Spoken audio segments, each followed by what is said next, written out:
Welcome to this English Fluency Masterclass. In this masterclass, you'll learn everything you need to prepare for your IELTS or language exam. In this masterclass, you'll improve your vocabulary, grammar, reading, listening, writing, and of course, speaking. Welcome back to JForrest English. Of course, I'm Jennifer. Now let's get started. First, in this masterclass, let's focus on vocabulary. You'll learn 33 words you need to know to pass the IELTS. Number one, feasible. Feasible. This means possible to do easily or conveniently. Now, this is commonly used in writing when discussing the practicality, how practical is, proposals or solutions. For example, switching to renewable energy on a large scale may not be feasible, may not be easily or conveniently done in certain regions due to geographic limitations. Or for an everyday example, you could say, when you have a great teacher, getting a high IELTS score becomes feasible, becomes easy to do. Do you agree with that? If you do, put that's right, put that's right in the comments. And don't worry about taking notes because I summarize everything in a free lesson PDF. You can find the link in the description. Number two, proponent. Proponent. This is a person who advocates for, who supports a theory, proposal, or course of action. Now, this is frequently seen in discussions about policy, debates, and research in both speaking and writing. For example, proponents of renewable energy. So this is people who support, who advocate for renewable energy, argue that it provides a sustainable alternative to fossil fuels. I am a proponent of supporting any foundation, any type of group that is being proactive about this. As you know, I've been a very strong and vocal proponent in the industry regarding both the need and the opportunity to rethink the models from the ground up. Mm-hmm. I'm a huge proponent of all of us being interdependent versus independent. Number three, deploy. Deploy. This means to move into position for action, or it can mean to utilize something in a strategic manner.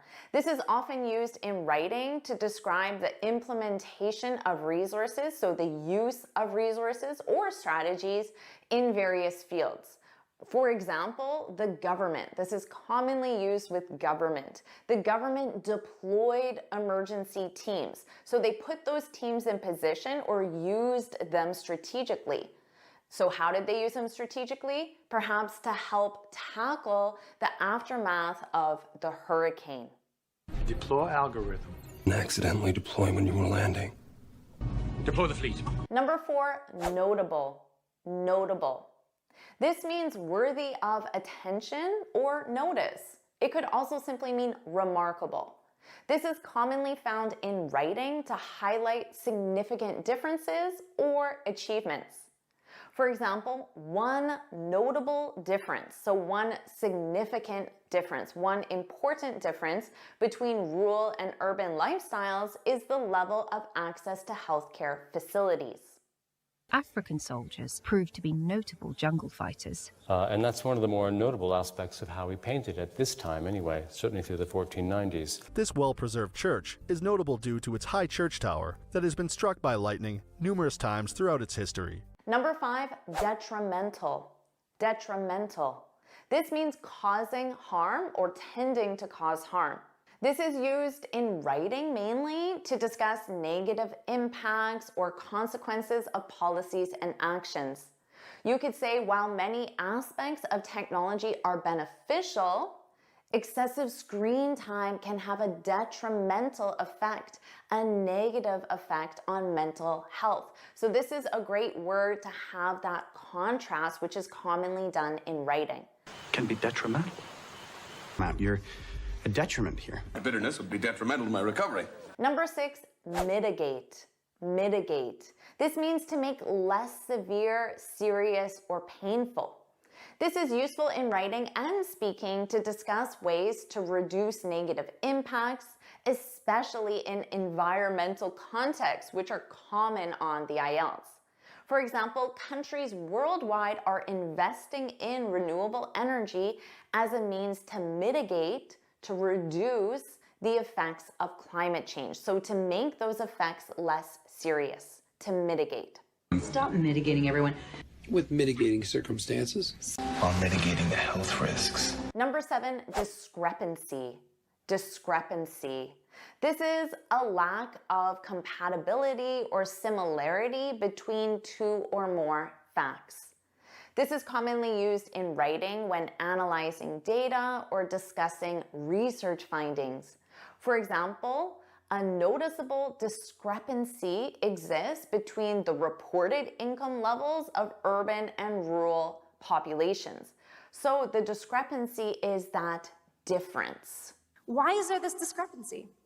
It seems that we're doing a comparative evaluation. But typically, I could find a discrepancy. And then I would say, well, I'm not saying it. And any discrepancy should hopefully be external. So as I go. Number 8, resilient. Notice that Z, resilient, resilient. If someone is resilient, it means they're able to withstand or recover quickly from difficult conditions.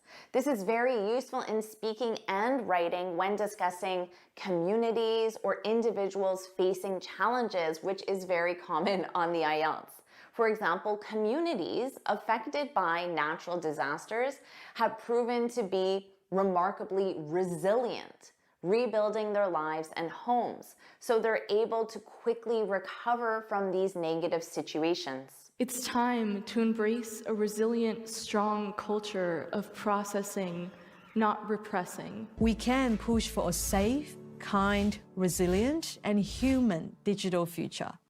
People are leaving these climate resilient areas for economic reasons. Number 9, alleviate. Alleviate. This is to make suffering or deficiency or a problem less severe. This is commonly used in writing and speaking to discuss solutions to societal issues like poverty or health. For example, local governments are implementing policies to alleviate, to reduce housing shortages in urban centers. Number 10, vulnerable. Do you know this one? Vulnerable. This means susceptible to physical or emotional harm. Again, this is often used in discussions about social issues, health, and even environmental concerns. You could say older populations are more vulnerable, so they're more susceptible to health issues, which means they get health issues easier and faster. Vulnerable, especially during severe weather conditions. He's vulnerable. Vulnerable. Being vulnerable. Number 11, paradigm. This one is very common. Paradigm. This is a typical example or pattern of something. You can think of it as a model. This is frequently found in writing to discuss shifts in thinking or approaches. You could say the adoption of digital technology in classrooms represents a significant paradigm shift. So a shift in thinking in education. Is that it's a paradigm that's trying to hold us back. So it's kind of a new paradigm that actually seems to unlock things not only in fundamental physics, but also in the foundations of mathematics and computer science, and possibly in areas like biology and economics as well. I believe it's time to reject that old paradigm and realize that our fates are linked. Are you enjoying this lesson? If you are, then I want to tell you about the Finally Fluent Academy. This is my premium training program where we study native English speakers from TV, movies, YouTube, and the news so you can improve your listening skills of fast English, expand your vocabulary with natural expressions, and learn advanced grammar easily. Plus, you'll have me as your personal coach. You can look in the description for the link to learn more, or you can go to my website and click on Finally Fluent Academy. Now let's continue with our lesson. Number 12, viable. Viable. This means capable of working successfully. It can also mean feasible. So it's very important to learn alternatives, synonyms, because you'll commonly see them. And if you want to discuss these same issues, you can use an alternative word, a synonym. So now we have viable. This is used in discussions about sustainability and practical solutions. For example, solar power, you could say, is becoming a viable alternative to traditional energy sources in many sunny regions, at least. Number 13, benign. Notice that silent G, benign, benign. This means having no significant harm or adverse effect, negative effect. This is commonly used in discussions about impacts and effects to talk about something not having an effect. For example, despite initial fears, the new construction projects are expected to have a benign effect on local wildlife.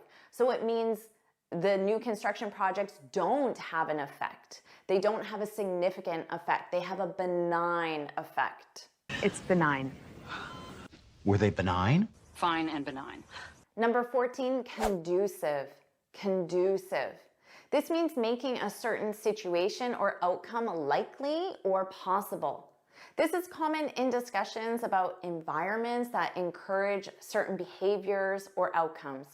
For example, students suggest that a clutter-free space, a space free of clutter, free of things, distracting things, is conducive to better concentration and learning. So it helps you achieve that outcome. It's not conducive to health. Atmosphere wasn't conducive, right? Isn't conducive to rhyming well. Number 15, incentive. Incentive. Do you know this one? This is a thing that motivates or encourages someone to do something. This is used in discussions about economics, business, and public policy. You hear this frequently. For example, to reduce emissions, the government introduced financial incentives for companies investing in clean energy. So those companies will get something in return, an incentive, if they invest in clean energy. Number 16, compile. Compile. This means to produce by assembling information and other sources. This is often used in academic writing and research discussions. For example, the researchers compiled, so gathered together, compiled data from numerous sources to ensure a comprehensive analysis.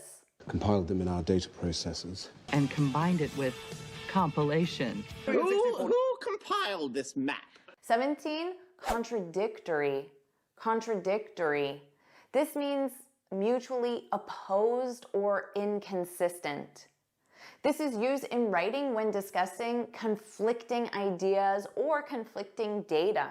For example, the study presents contradictory findings, with one portion indicating benefits and another highlighting potential risks. So they're opposed to each other. Risks and benefits and risks, they're opposed, so it's contradictory. Saying that out loud almost sounds contradictory. Upside and grief. And honestly, our physics is telling us a lot of contradictory things. They allow us to interpret its complex and contradictory signals. Number 18, foster. Foster. This is to encourage or promote the development of something, and usually something good. And this is commonly used in discussions about education and social policies. Educational institutions should foster creativity, encourage creativity because it is positive, and critical thinking in their students. Number 19, retention. Retention. This is the continued possession, use, or control of something. This is used in writing when discussing education and employment practices, very common in employment. For example, employee retention, the ability to retain, keep employees. employee retention remains a priority, as high turnover, employees leaving, as high turnover can disrupt team dynamics. Number 20, depict. Depict. This is to represent by a drawing, painting, or other art form. This is common in discussions about art and literature, which is common in writing tasks. For example, art from this period typically depicts scenes. So in that art, you see this scene represented. So depicts scenes of everyday life, showcasing rural traditions. Inside the church, the paintings depict scenes from the Old and New Testaments and effigies of patron saints. Would depict it as an illustration of the flexibility and wisdom of common law adjudication. The paintings depict the image of a chair in various stages of completion or dissolution. 21, to steer clear of. So notice here we have a phrase, to steer clear of something. This means to avoid someone or something. This is used in speaking, and you can use it to give advice or recommendations, which is very common on IELTS. For example, health professionals often advise patients to steer clear of, to avoid processed foods to maintain overall well-being. 22, solely. Solely. This means not involving anyone or anything else. It can also be a replacement to only. This is useful in writing to clarify specific points or responsibilities. For example, the success of the project does not solely depend on funding. So it does not only depend on funding, but also on effective management. So this is a nice complex sentence, and you can replace only with solely. 23, abundant. Abundant. This means existing or available in large quantities. It also means plentiful.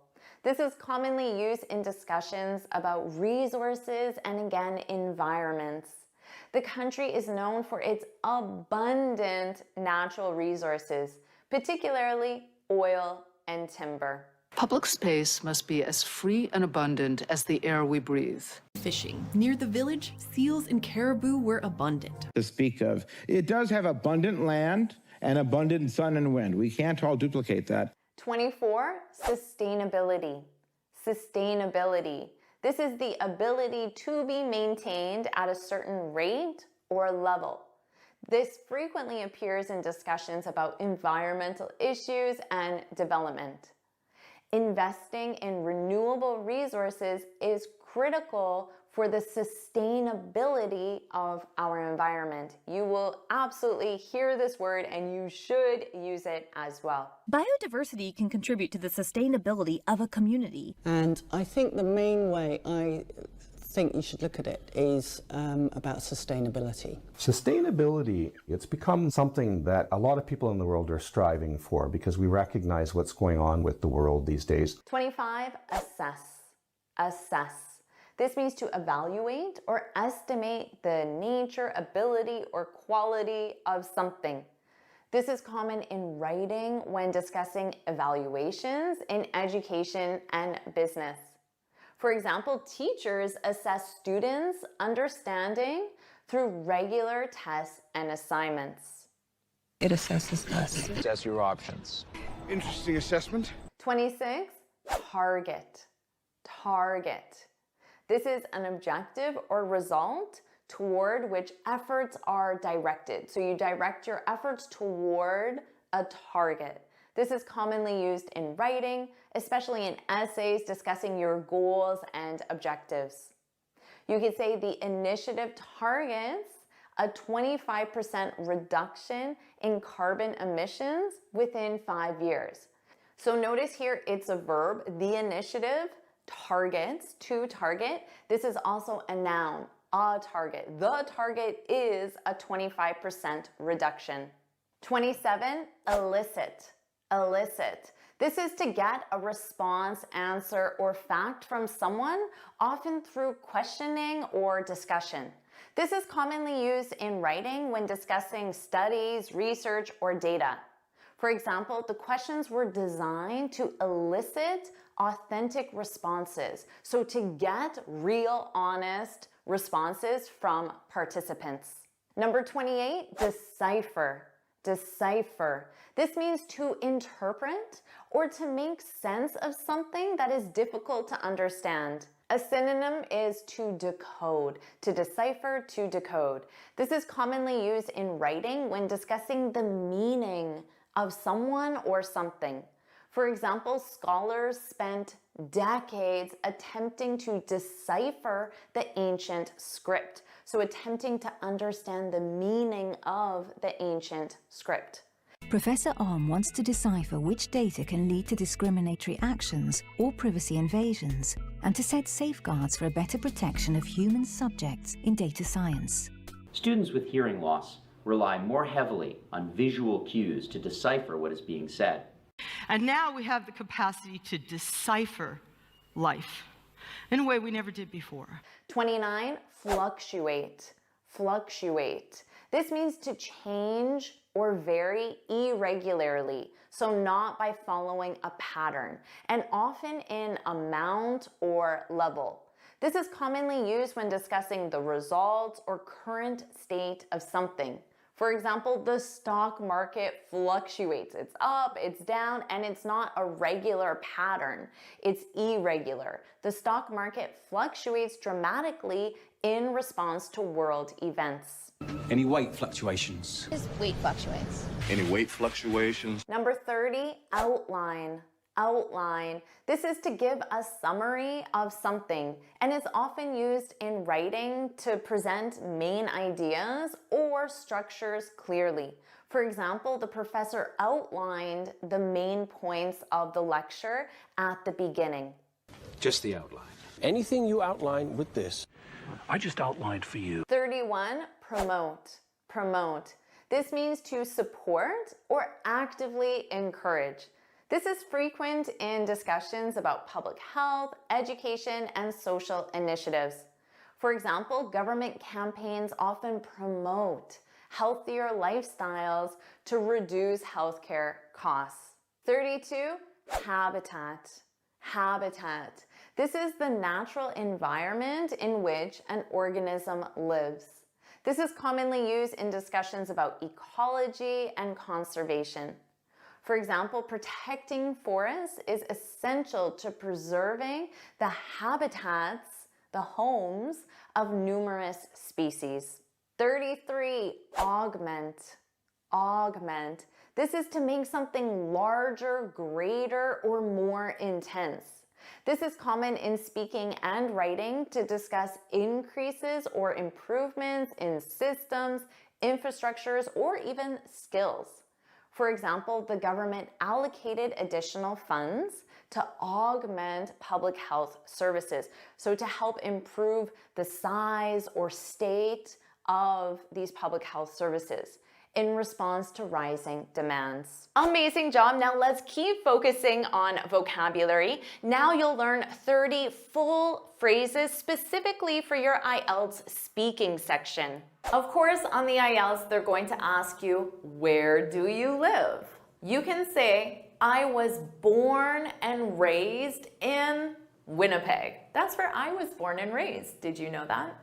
I was born and raised. To be born and raised in. Now here your verb is to be, so of course you need to conjugate it in the past simple because it's a completed past action.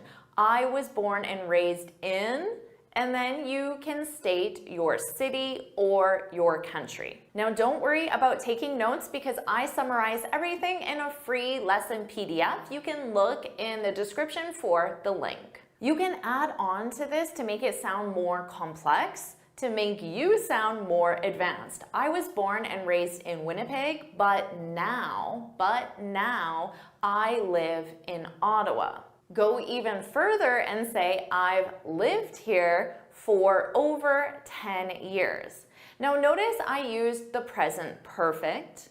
You can also use the present perfect continuous only for the verbs live, work, and study. And this is for an action that started in the past and continues until now. So in the present perfect continuous, I've been living here for over 10 years. You can use for plus the specific number of years.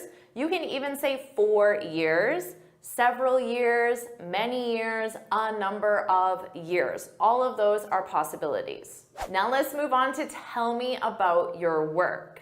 You can say, I'm an engineer. I know this is a very simple sentence, but most students get it wrong because they forget the article. You must use an article before your job title.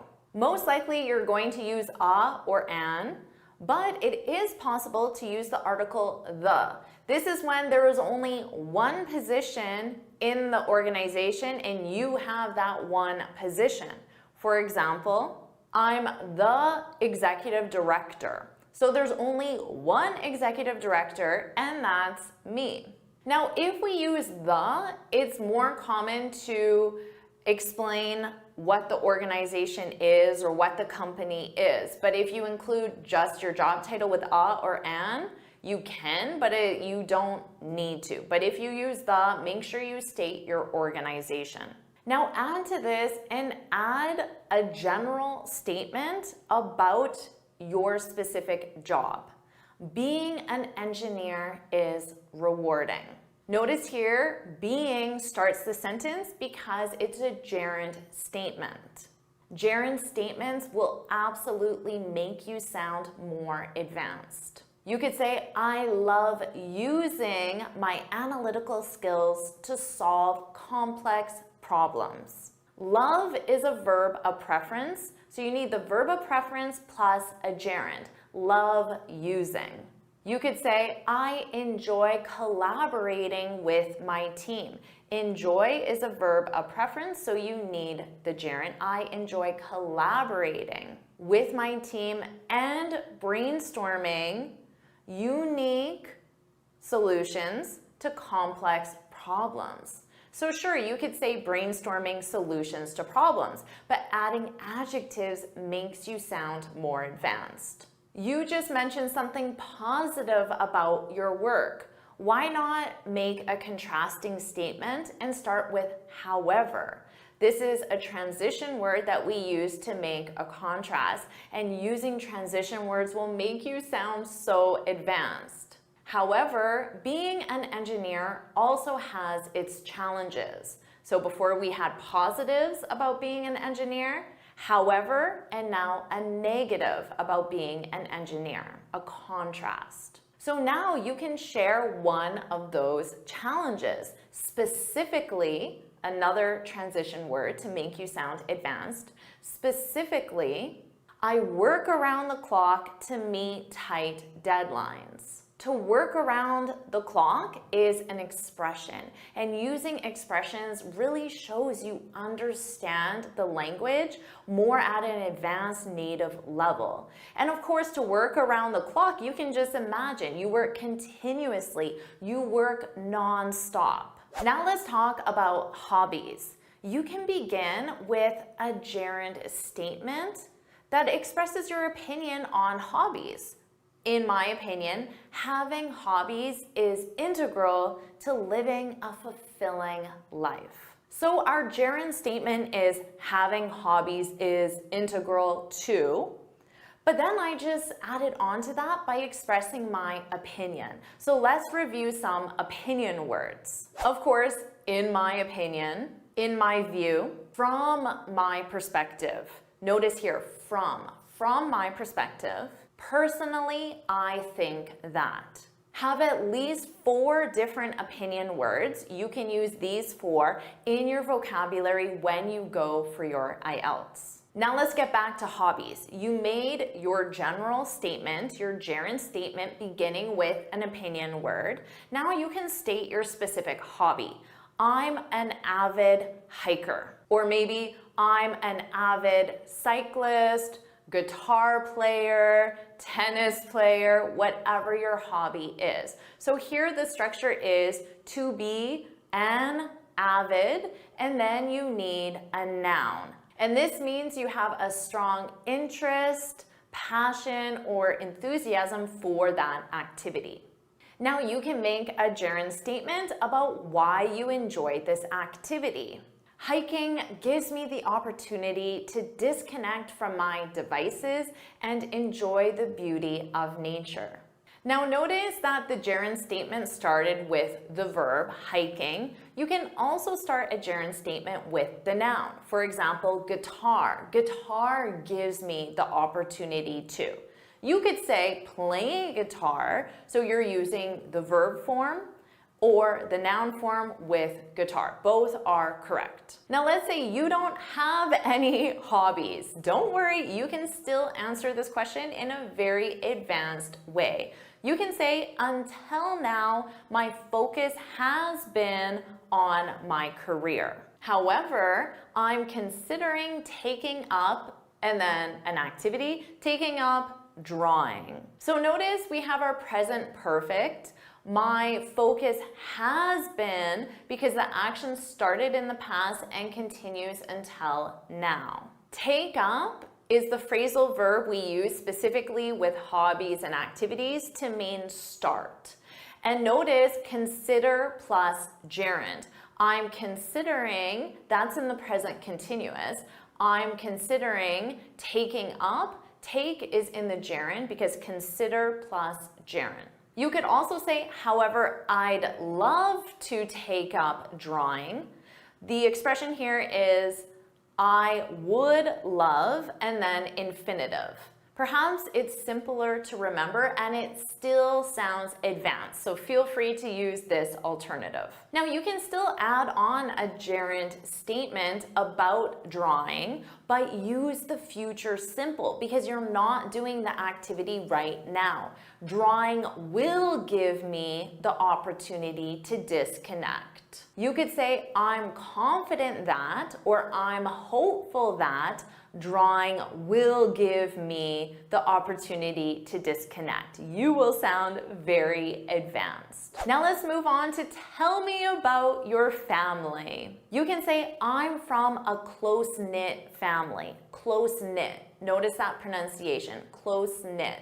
This is an adjective that describes the family. Now, this is the same as saying, my family and I are very close. My family and I. This is the subject we. My family and I are very close. You can say everyone in my family gets along because everyone is conjugated as a singular. Everyone gets along really well, or use extremely well to sound more advanced. Here's a great expression. Everyone says, I take after my mom in looks, and I take after my dad in personality. When you take after someone, it means that you resemble them physically. So if you have a photo of you and your mom and people say, oh, I see the similarities.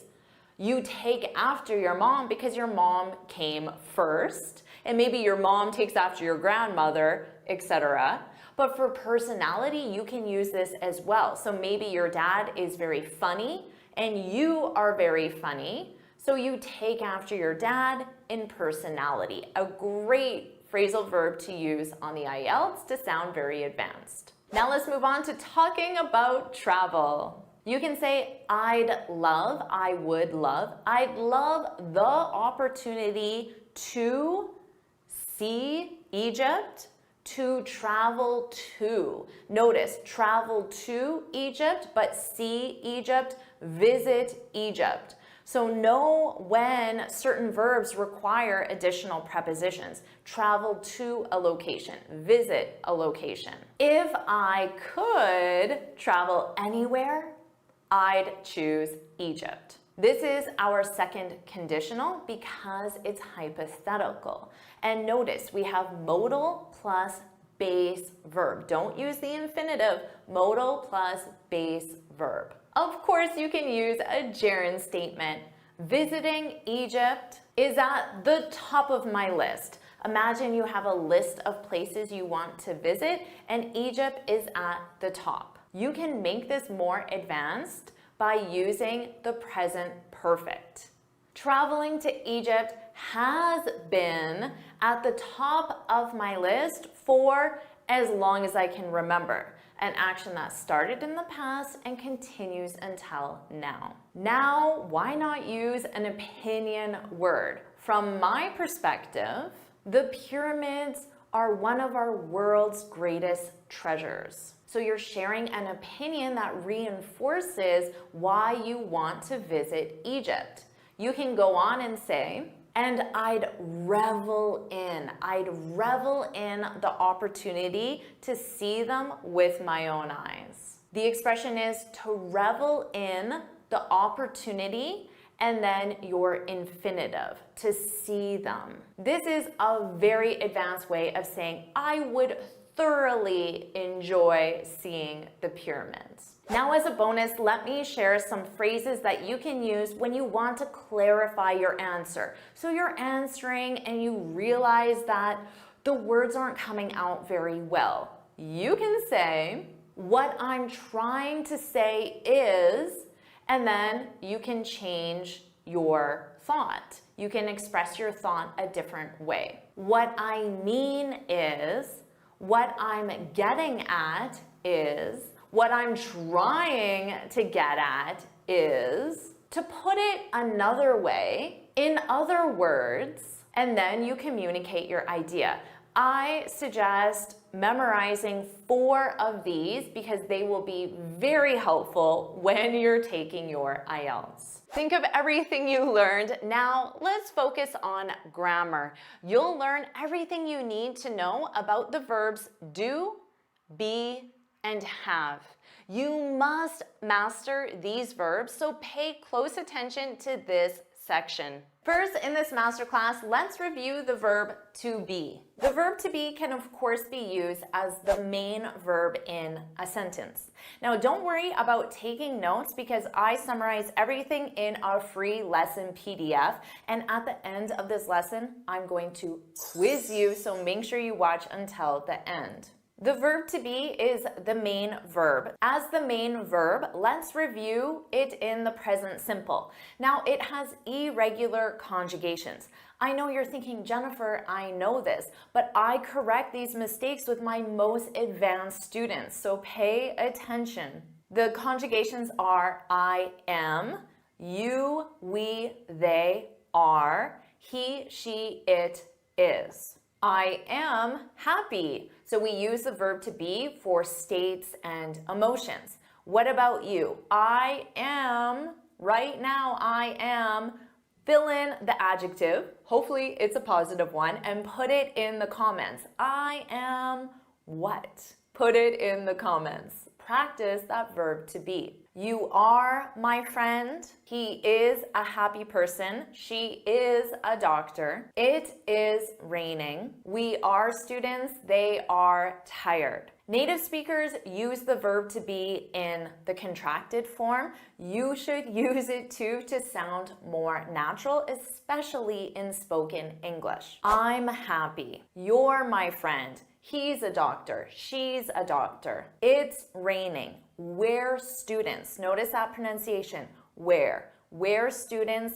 They're tired. As the main verb in the past simple, it also has irregular conjugations. The subjects I, he, she, it use was. You, we, they use were. I was there yesterday. He was a great leader. She was at the party. It was a beautiful day. You were late. We were happy. They were in the garden. Let's look at the future simple. The structure is subject, will, be. Now in this case, will is the auxiliary verb and be is the main verb. But the conjugations don't change, so this is a very easy verb tense. I will be there tomorrow. You will be surprised. He will be ready on time. She will be at work. It will be sunny. We will be waiting. They will be happy. Now let's look at the verb to be as the auxiliary verb in the present continuous. I'm reading a book. He's watching TV. They're being helpful. The structure here is subject, and then you need the verb to be in the present simple. So you have those three options depending on the subject.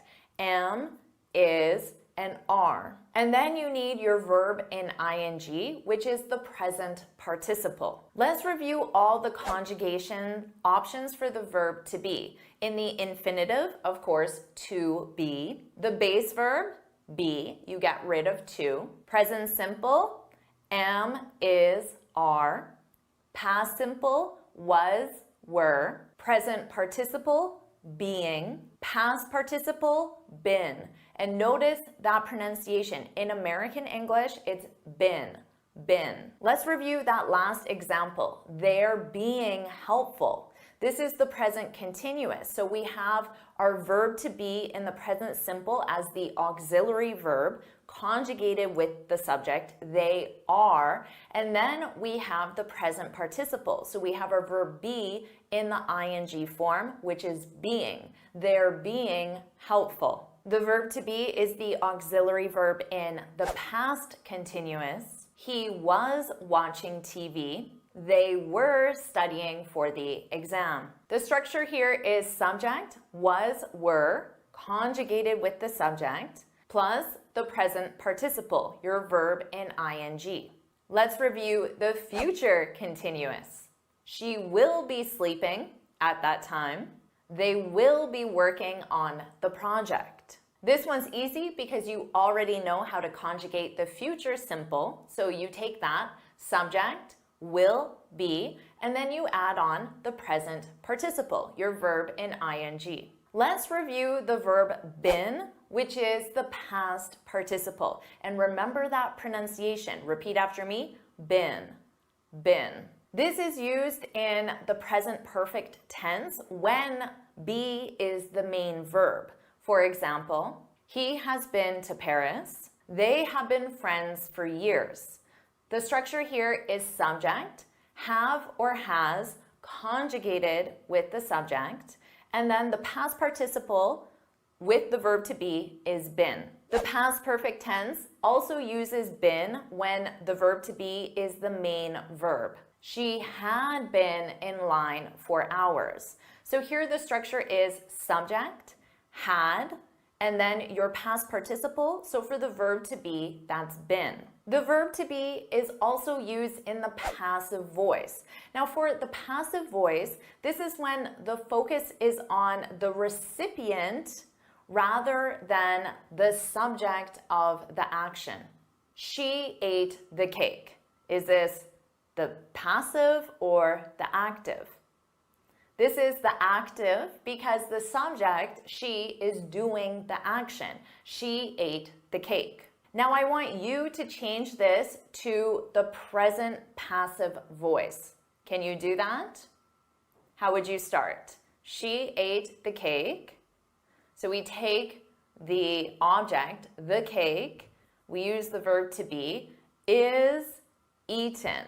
The cake is eaten, and then you can include by whom, by her, but that's optional. So you already know your conjugations for the verb to be in the present simple, so of course you need to change them based on the subject. She ate the cake. What's that in the past passive? The cake was eaten because the cake is conjugated as it. It was eaten by her. How about the present perfect passive voice? Can you get this one? The cake has been eaten. And the past perfect? The cake had been eaten. And how about the future passive? The cake will be eaten by her. You should know how to use the present passive and the past passive because they are the most common. So focus on those two. The verb to be is also used in the subjunctive, and native speakers use this specifically in hypothetical, unreal situations. What do you think about this sentence? If I were you, I'd apologize. What do you think? Does it sound strange, unusual? I were, isn't it? I was busy yesterday. In the subjunctive, it always uses were. If I were you, if she were you. All subjects use were. But native speakers don't always follow this rule, and it's very common to hear a native speaker say, if I was you, I'd quit. So don't be surprised, but on a grammar exam, your IELTS, you should definitely say, if I were you, because that is the correct grammatical rule. Now you know all the conjugations you need to know, but remember the verb to be is also used in many expressions and idioms. So I'm going to teach you some common ones, but we're going to do this as a quiz at the same time. To be on cloud nine. This means to be extremely happy or elated. She on cloud nine when she passed her IELTS. Now, how can you complete this sentence in the past simple? She on cloud nine. Put it in the comments. She was on cloud nine. Did you get it? To be in hot water. This means that you're in trouble. They have in hot water lately. Complete the sentence with the present perfect. Do you know what this is? They have, put it in the comments, they have been in hot water lately. Did you get that correct pronunciation? Been. To be in the same boat. This is in the same situation or circumstance as someone else. We in the same boat. Easy, right? Present simple. What's the answer? Put it in the comments. We are in the same boat. This is easy for you. To be on the ball. This means to be alert, competent, well prepared. If he had on the ball, he wouldn't have lost the client. Oh, third conditional. How can you complete the sentence? Put it in the comments. If he had been on the ball. To be under the weather. This means to be sick or unwell. Thankfully, I under the weather last week. Complete the sentence with the past simple negative. Past simple negative. Thankfully, I, put it in the comments. Thankfully, I wasn't under the weather last week. Notice I used that contraction, was not, wasn't. To be out of the woods. This is when you have successfully overcome a difficult situation. We out of the woods yet, doctor? Complete this with a question in the present simple. We out of the woods yet? What's the answer? Are we out of the woods yet? Easy, right? To be a piece of cake. This means to be very easy. This lesson, a piece of cake. This is a question in the past simple. This lesson, a piece of cake. Was this lesson a piece of cake? Now to answer, you can say, yes, it was, or no, it wasn't. So what do you think? Put your answer in the comments. Yes, it was. No, it wasn't. Our last question. How are you doing so far? To be in good company. This is when you're surrounded by people you admire. So in this community, we're in good company. Now, your test question. In good company is a great way to cheer up. You need to complete this with a gerund statement. In good company is a great way to cheer up. What's the answer? As the gerund, it's the verb ing, being. Being in good company is a great way to cheer up. So how did you do with that quiz? Share your score in the comments. Amazing job. Now let's keep going and review the verb to do. First, let's review the conjugations. Don't worry about taking notes because I summarize everything in a free lesson PDF. You can find the link in the description and pay close attention because I'm going to quiz you throughout this whole lesson. So the conjugations are irregular. The infinitive is to do. The base verb, do. The present simple is do or does conjugated with the subject. The past simple is did. The present participle, doing, and the past participle, done.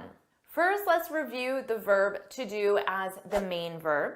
It's the main verb in the present simple, which is used for routine actions, activities, and tasks. As a bonus tip, you can use an adverb of frequency because this is the present simple. For example, I do the dishes every day. Every day is the adverb of frequency. In English, the verb do is used with many common activities, but there are also other activities that commonly use the verbs go or make. Some common activities that you do are the dishes, chores, homework, laundry, taxes, your makeup, hair, you do cooking, you do shopping, do yoga, Pilates, exercises, stretches, and you can do puzzles. Those are some common activities that you do, so why don't you try? I do every day.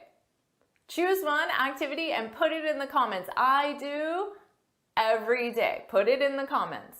You often do yoga. So here the adverb of frequency is often. He or she sometimes does puzzles. They rarely do exercises. We never do chores. Now, never means 0 times per week. So you could also say we do not do chores, that's the negative.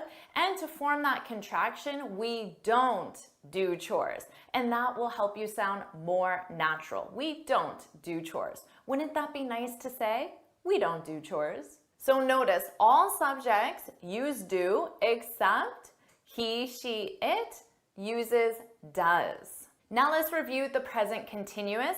This is for actions taking place now and planned future actions. So here are all those examples in the present simple. Let's change them to the present continuous. I do the dishes every day. In the present continuous, I'm doing the dishes right now. You can add that keyword to say is taking place right now. You often do yoga. What would this be in the present continuous? Maybe you're doing yoga next week, a planned future action. She sometimes does puzzles in the present continuous. He is currently doing a puzzle. Currently is another keyword for the present continuous. They rarely do exercises in the present continuous. They're not doing exercises now. The negative here, they're not. So notice for the negative, you just add not. We never do chores in the present continuous. We aren't doing chores tomorrow. Planned future action in the negative. In this case, the negative is in a contraction. Let's look at the past simple for past actions. The structure is subject plus did. It's did for all verbs. In the negative, it's did not do. And then as a contraction, didn't do. Didn't do. So here are the present continuous examples. Let's turn them into the past simple. Instead of I'm doing the dishes right now, I did the dishes yesterday. Instead of you're doing yoga next week, you did yoga last week. He's currently doing a puzzle in the past simple. She did a puzzle recently. They're not doing exercises now in the past simple. They didn't do exercises today. Today you can use as a past simple reference if today is finished. So maybe I say this at 9:00 p.m. They didn't do exercises today. And notice that contraction, didn't do. They didn't do. We aren't doing chores tomorrow in the past simple. We didn't do chores this morning. And again, this morning is in the past if right now it's 5:00 p.m. Let's look at the present perfect, which can be used for a completed past action that has a present consequence. The structure is subject plus have or has. So the verb have is the auxiliary verb, plus not if you're making it negative, and then you need your past participle. So if the verb to be is the main verb, it would be done. So here are the past simple examples. Let's change them to the present perfect. I know you can do this. I did the dishes yesterday becomes I have done the dishes. And now you need a keyword for the present perfect. We can use already. You did yoga last week becomes you've done, you've done yoga recently. He did a puzzle recently becomes he's done a puzzle recently. You can keep the keyword recently. They didn't do exercises today. They haven't done, so the negative have not, contraction. They haven't done exercises today yet. You can add yet as a keyword for the present perfect. We didn't do chores this morning becomes we haven't done chores, and you can leave it there, or you could say yet. Now let's review when the verb to do is used as the auxiliary verb. This is done to form yes/no questions, which of course you're very familiar with. Do you like this video? Do you like this video? So to answer in the short form, you can say, yes, I do. So make sure you like this video. Yes, I do. Yes, I like this video would be the full answer. But of course, you could say, no, I do not, but you can form a contraction. No, I don't like this video. Remember, with the subjects he, she, it, you need to change do to does. This is for questions as well. Does he, does she watch JForrest English videos? What's the short answer? Yes, she does. So in the short answer, you remember, you still have to conjugate your verb with the subject. She does, he does. The full answer is yes, she watches, he watches JForrest English videos. And in the negative, no, he doesn't, does not, she doesn't watch JForrest English videos. In the past simple, I could ask you, did you watch my video on the verb to be? So, did you? In the short form positive, you can say, yes, I did. And remember, it's did for all subjects. The full answer is, yes, I watched your video. So you put your verb in the past simple. In the negative, no, I did not. No, I didn't watch your video. Now here's something that native speakers love doing. We love using the emphatic form to answer or ask questions. I could say, make sure you subscribe to my channel for more great lessons. Now, to answer this statement or respond to this statement in the past simple, you could say, I subscribed. Jennifer, I subscribed. To make this an emphatic statement, you add the auxiliary verb do, conjugated with the time reference, in this case, the past simple. Jennifer, I did subscribe. So the structure is subject plus did plus base verb. I did subscribe. And this simply emphasizes the action. Maybe you say to your friend, let's go to the movies because she doesn't like hiking. You could reply and say she likes hiking. That's the present simple. Or you could say she does like hiking, which is the emphatic present simple, which native speakers like using. So the structure is subject plus do or does, depending on the subject. You already know he, she, it does. She does plus base verb.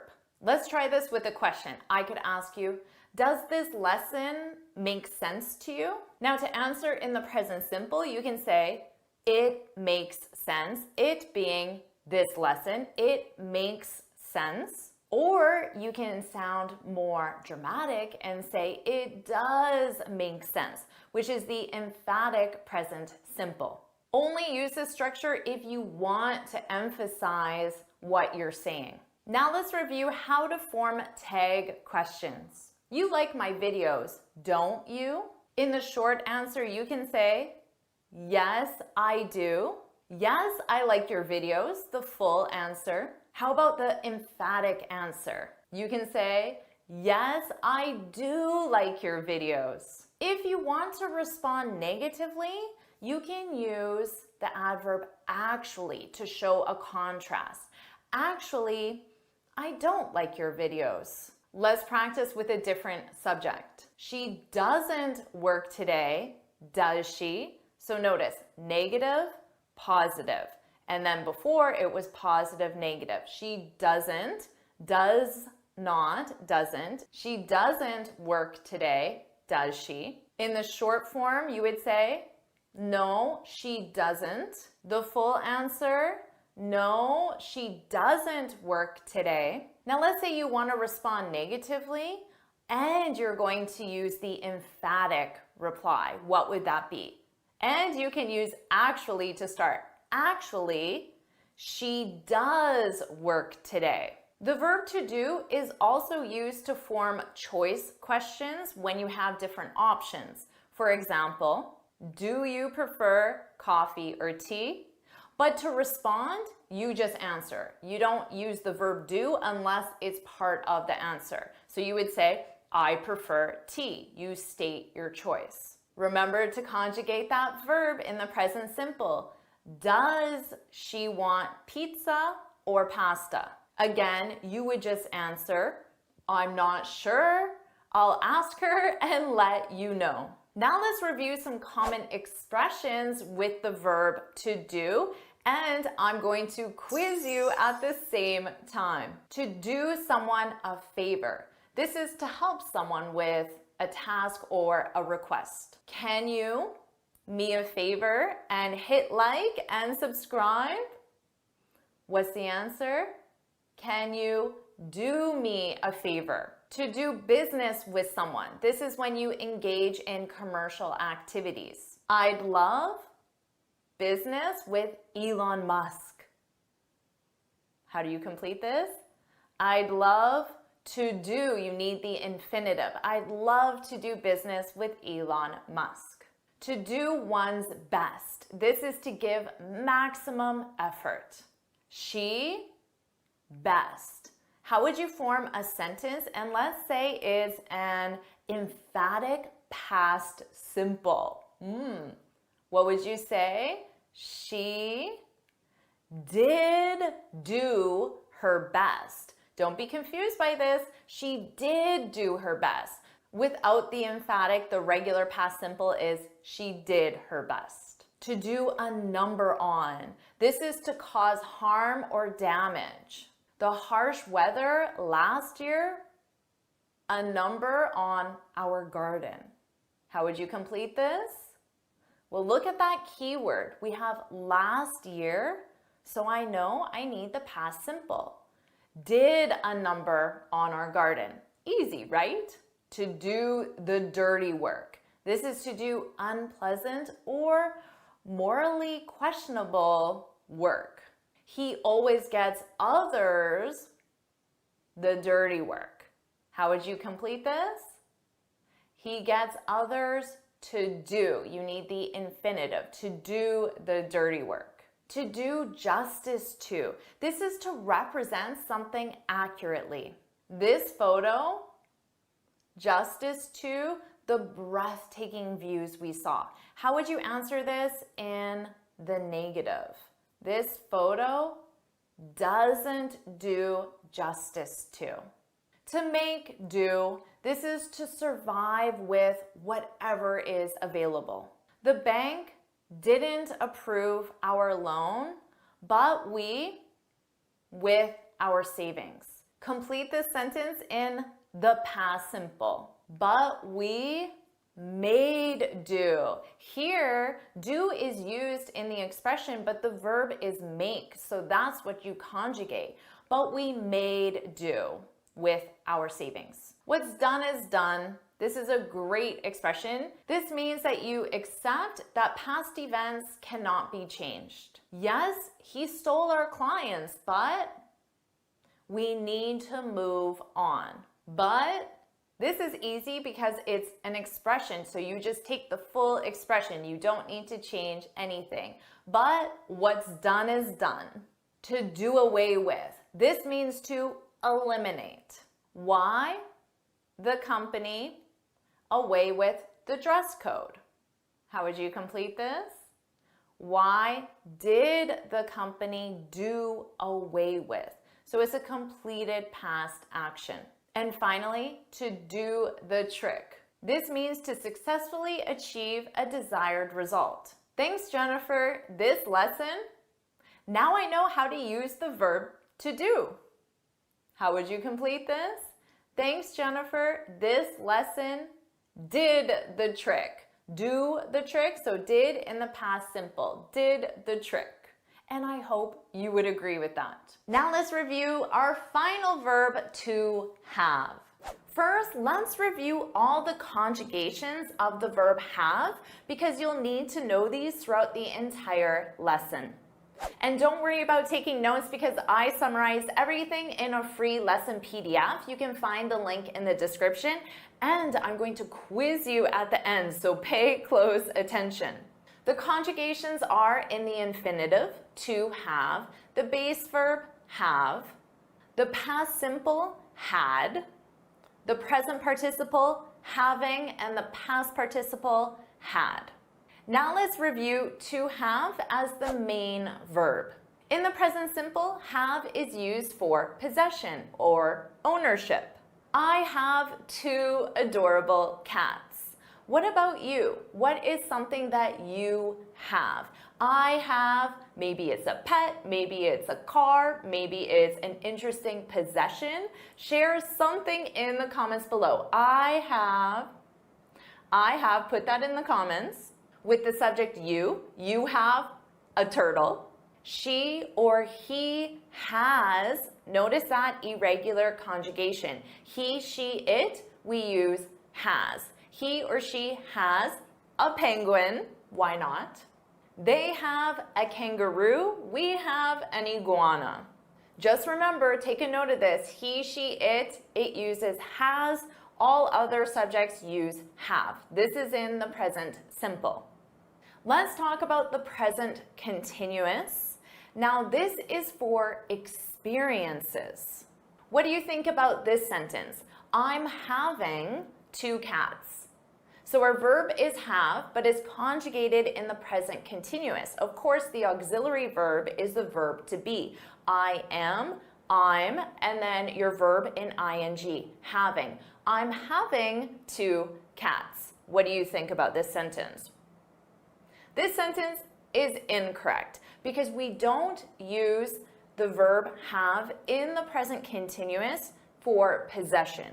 We use it in the present simple. In the present continuous with have, it's about experiences. So with cats, as you saw before, you would have to say, I have 2 cats, even though it's right now. But for experiences, you can say, I'm having a great time.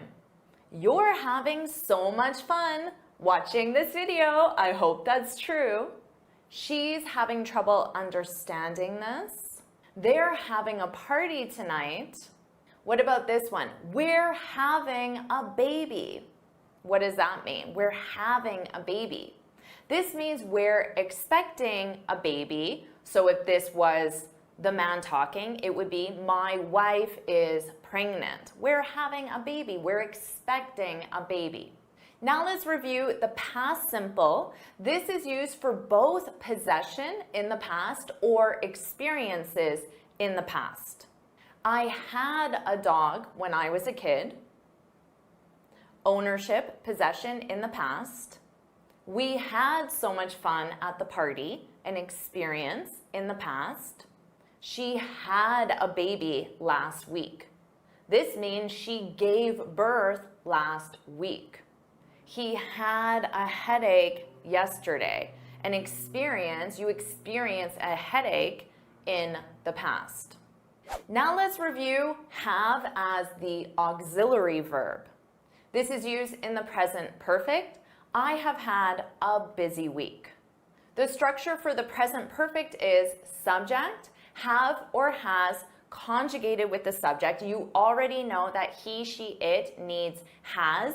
All other subjects use have, and then the past participle.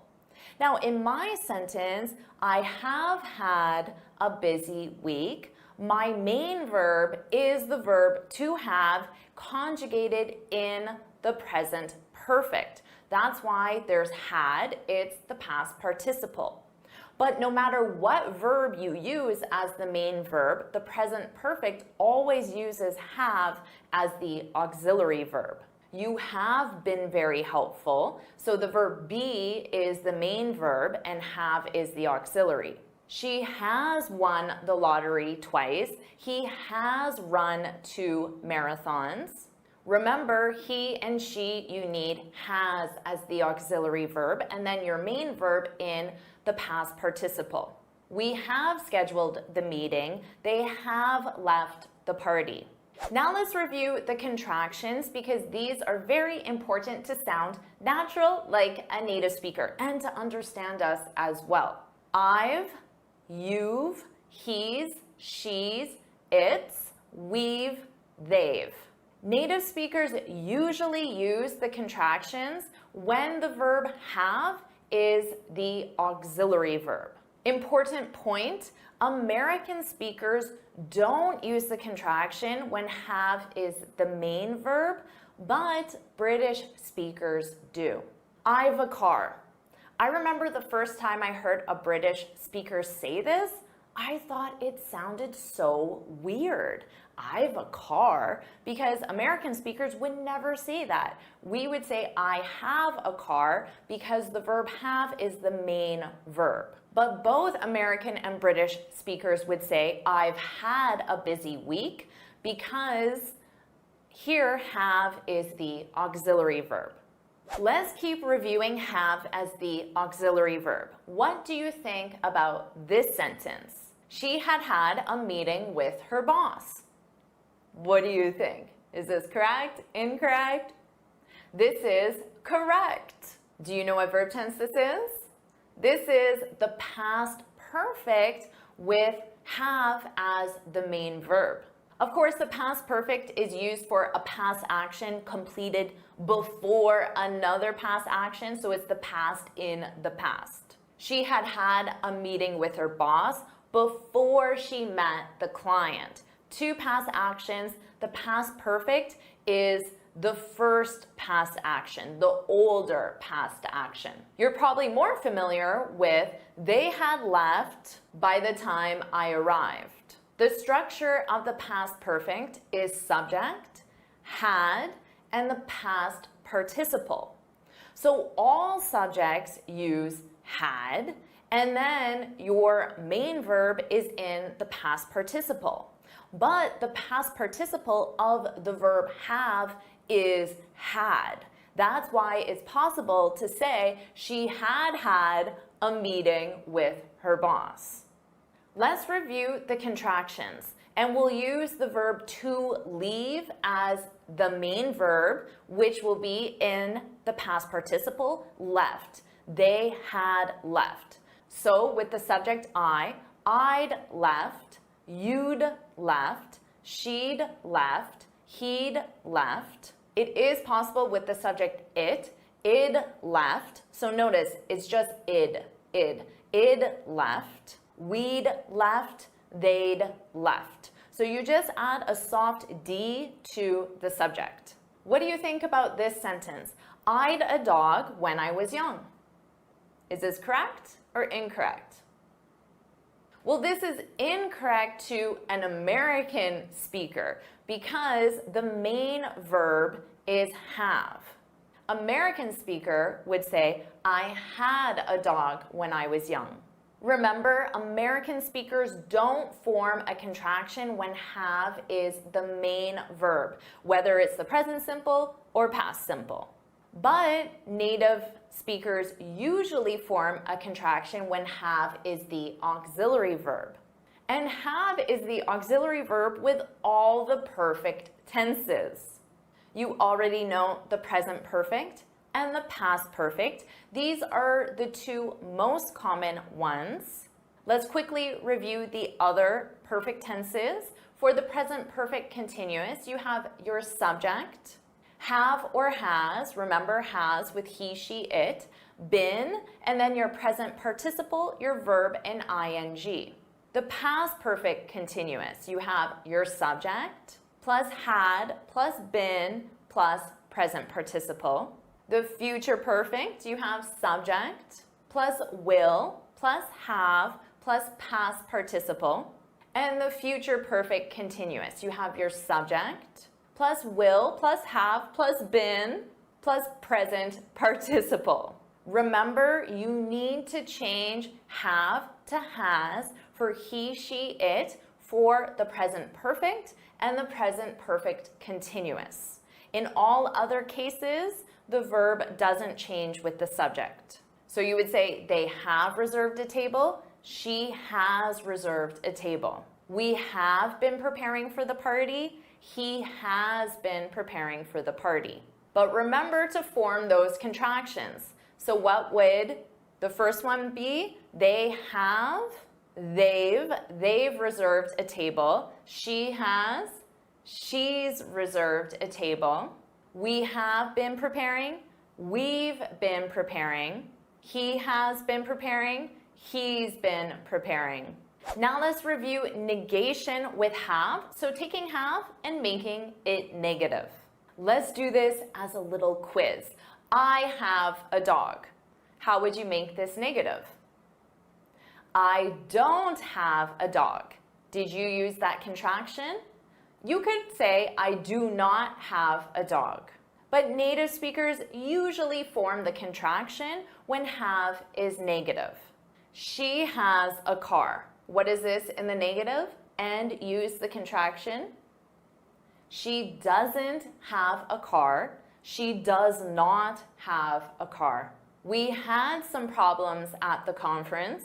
What's this in the negative? We didn't have any problems at the conference. Did you get the contraction? Did not have, didn't have, and did you change some to any? They've had a lot of success. What is this in the negative? They haven't had a lot of success. Here you can leave a lot of. You could also say they have not had a lot of success. She's had a great day. What is this in the negative? She hasn't had a great day. She has not had a great day. They'd had problems before the launch. What is this in the negative? They hadn't had. They had not had problems before the launch. What about this sentence? I have time. How do you make this negative? You could say, I don't have time. I do not have time. What about this sentence? I have no time. What do you think about this? Correct or incorrect? This is correct and very commonly used by native speakers. The structure is subject plus have or has, depending on the subject. Remember, he, she, it, has, no, and then noun. In this case, time. This is used to emphasize the lack of something and to do it in a more dramatic way. I have no time. You could say, she has no money. This sounds more dramatic than she doesn't have money. We have no ideas. We don't have any ideas. Here, ideas, of course, are thoughts to solve problems. But if you say, I have no idea, in the singular, this means I don't know. This is very commonly used by native speakers. So if someone asks you a complicated math problem, what's 362 divided by 3.8? I have no idea. It emphasizes it more than saying, I don't know. This structure is only used in specific situations, but for now you can use it with time, money, ideas plural, or idea singular. Now let's review some common expressions with have, and I'm going to quiz you at the same time so you can practice all of these conjugations and structures that you just learned and learn natural expressions at the same time. To have a blast. This means to have a great time. We a blast at the concert last time. Complete the sentence with the negative form. Do you know it? We didn't have a blast because our keyword is last night, so you need the past simple. To have a ball. This also means to have a great time. Both are commonly used. If we a ball at the conference, we wouldn't have left early. This is the third conditional. Can you complete it? Did you get this one? Well, have is the main verb. So in the past perfect, which you need, if we had had a ball at the conference, we wouldn't have left early. An advanced structure. To have the last laugh. This is when you appear to be the loser at first, but in the end, you're the winner. They rejected our proposal, but I believe in our product and I know the last laugh. As a hint, you need the future simple. Did you get this one? And I know will have as a contraction, we will have the last laugh. You'll ultimately be the winner, even though it seems like you're the loser right now because they rejected your proposal. To have butterflies in your stomach. This is when you're nervous and anxious before a significant event like public speaking. Butterflies in your stomach is normal before a job interview. Can you complete this? And as a hint, you need the gerund verb. Having butterflies in your stomach. Have as the gerund verb. To have a screw loose. This describes someone who is a little crazy, but more in an eccentric way. She might a few screws loose, but she gets results. She might is your modal, so you need the base verb. She might have a few screws loose. Like Shakira said, I'm crazy, but you like it. To have a lot on one's plate, this means to be very busy and it's very commonly used. Right now, Tony, a lot on his plate. This is easy, right? Right now, Tony has, because it's possession, and you can only use the present simple with possession. Right now, Tony has a lot on his plate. To have a cow, this is a fun one. It means to become very upset. A cow, it's just a small scratch on your car. As a hint, you need the imperative in the negative form.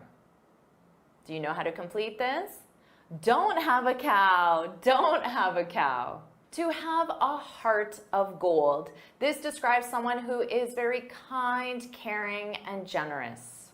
Despite a heart of gold, she didn't get the promotion. What's the answer? Despite having a heart of gold, because despite is a preposition and you need the gerund verb after prepositions. So, how did you do with this quiz? Share your score in the comments. Now let's keep focusing on grammar. You'll learn the 50 most common irregular verbs in English. Again, you must master these verbs if you want to sound fluent and advanced. The first verb is the most common verb in English, the verb to be. To be, was or were, been.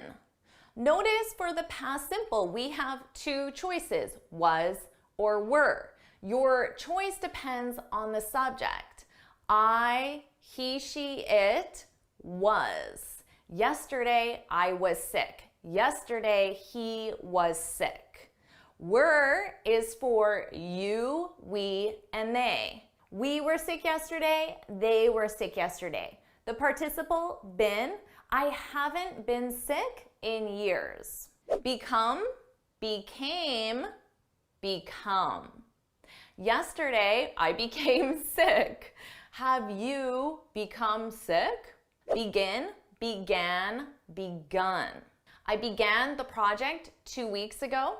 Have you begun the project yet? Bring, brought, brought. She brought chocolates to the party.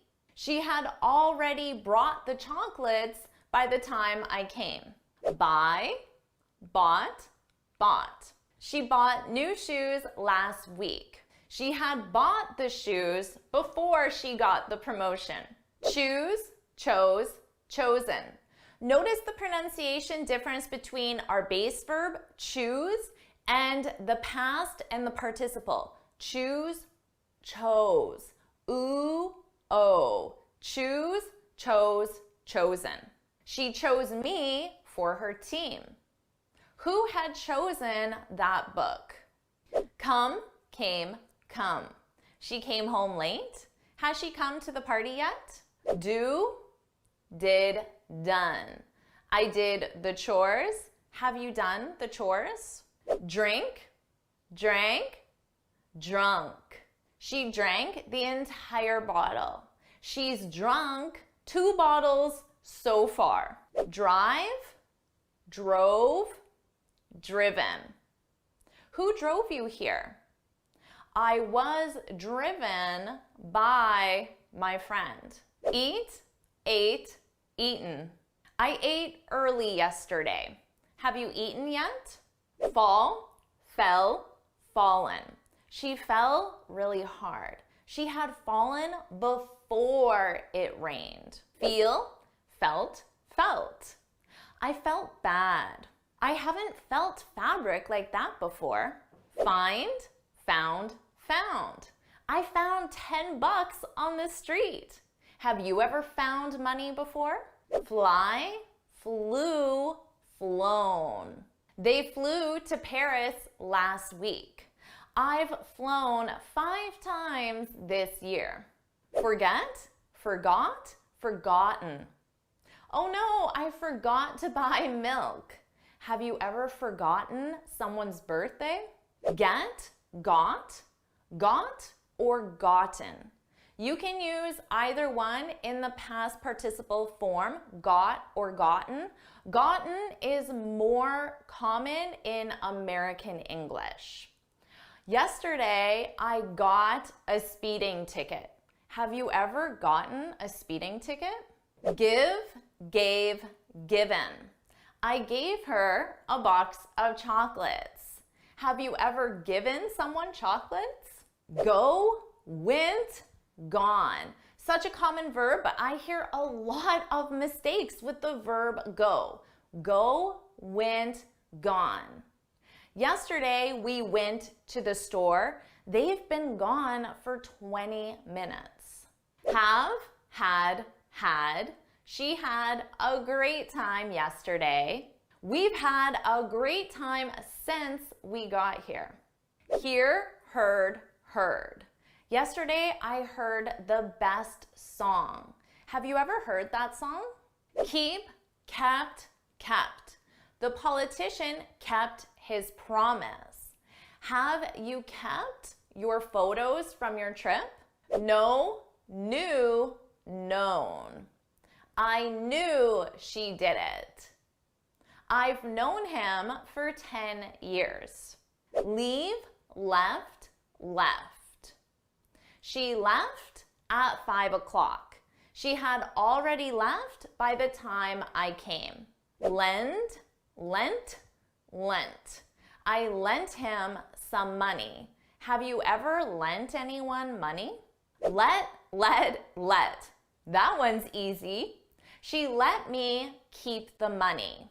I've let 5 people into the room so far. Lose, lost, lost. I lost their number. Have you ever lost your wallet? Make, made, made. They made a terrible mistake.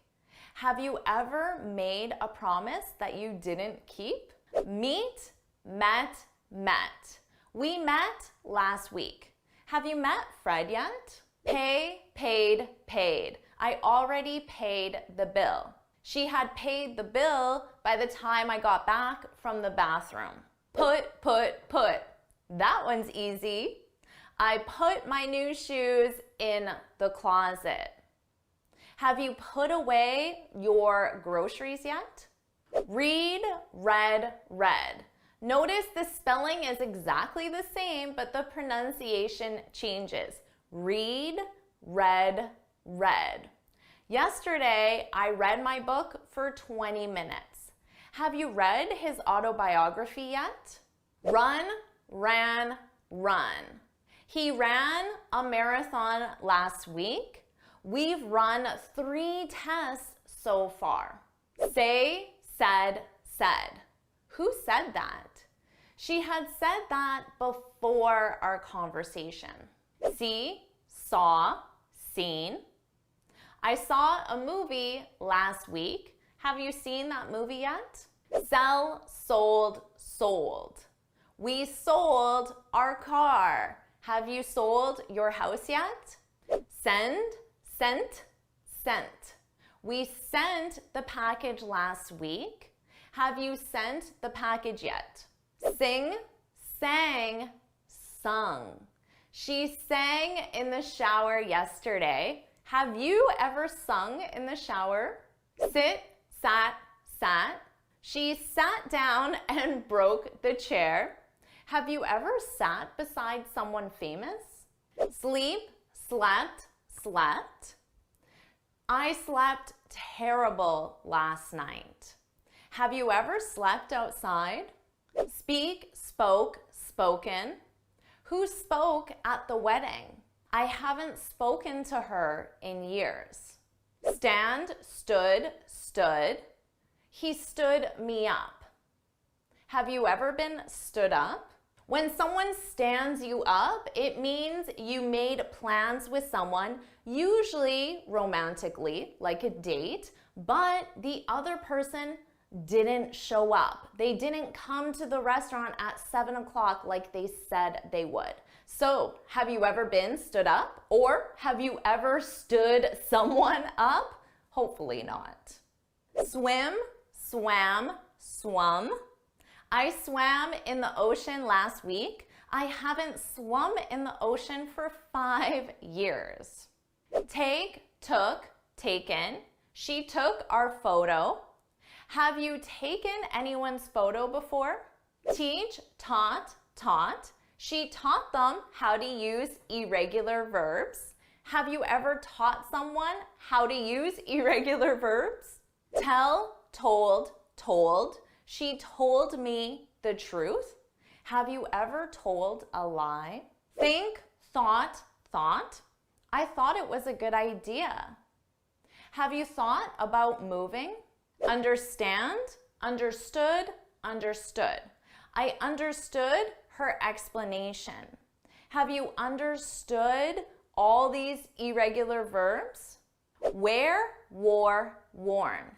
She wore her green dress to the party. She hasn't worn her blue dress yet. Write, wrote, written. I wrote the answer in my notebook. Have you written the essay yet? Now let's focus on reading. We'll review an academic IELTS reading passage together. Our article is called Time Travel. Let's start the first section. Time travel took a small step away from science fiction and toward science. So you have here is science fiction. Fiction is the opposite of fact. So we have two categories. We have fiction, which is not real, like Harry Potter. And then we have nonfiction, which is real, like a historical biography or autobiography. I wrote those definitions here. So time travel took a step away from fiction. So away from not true and toward true.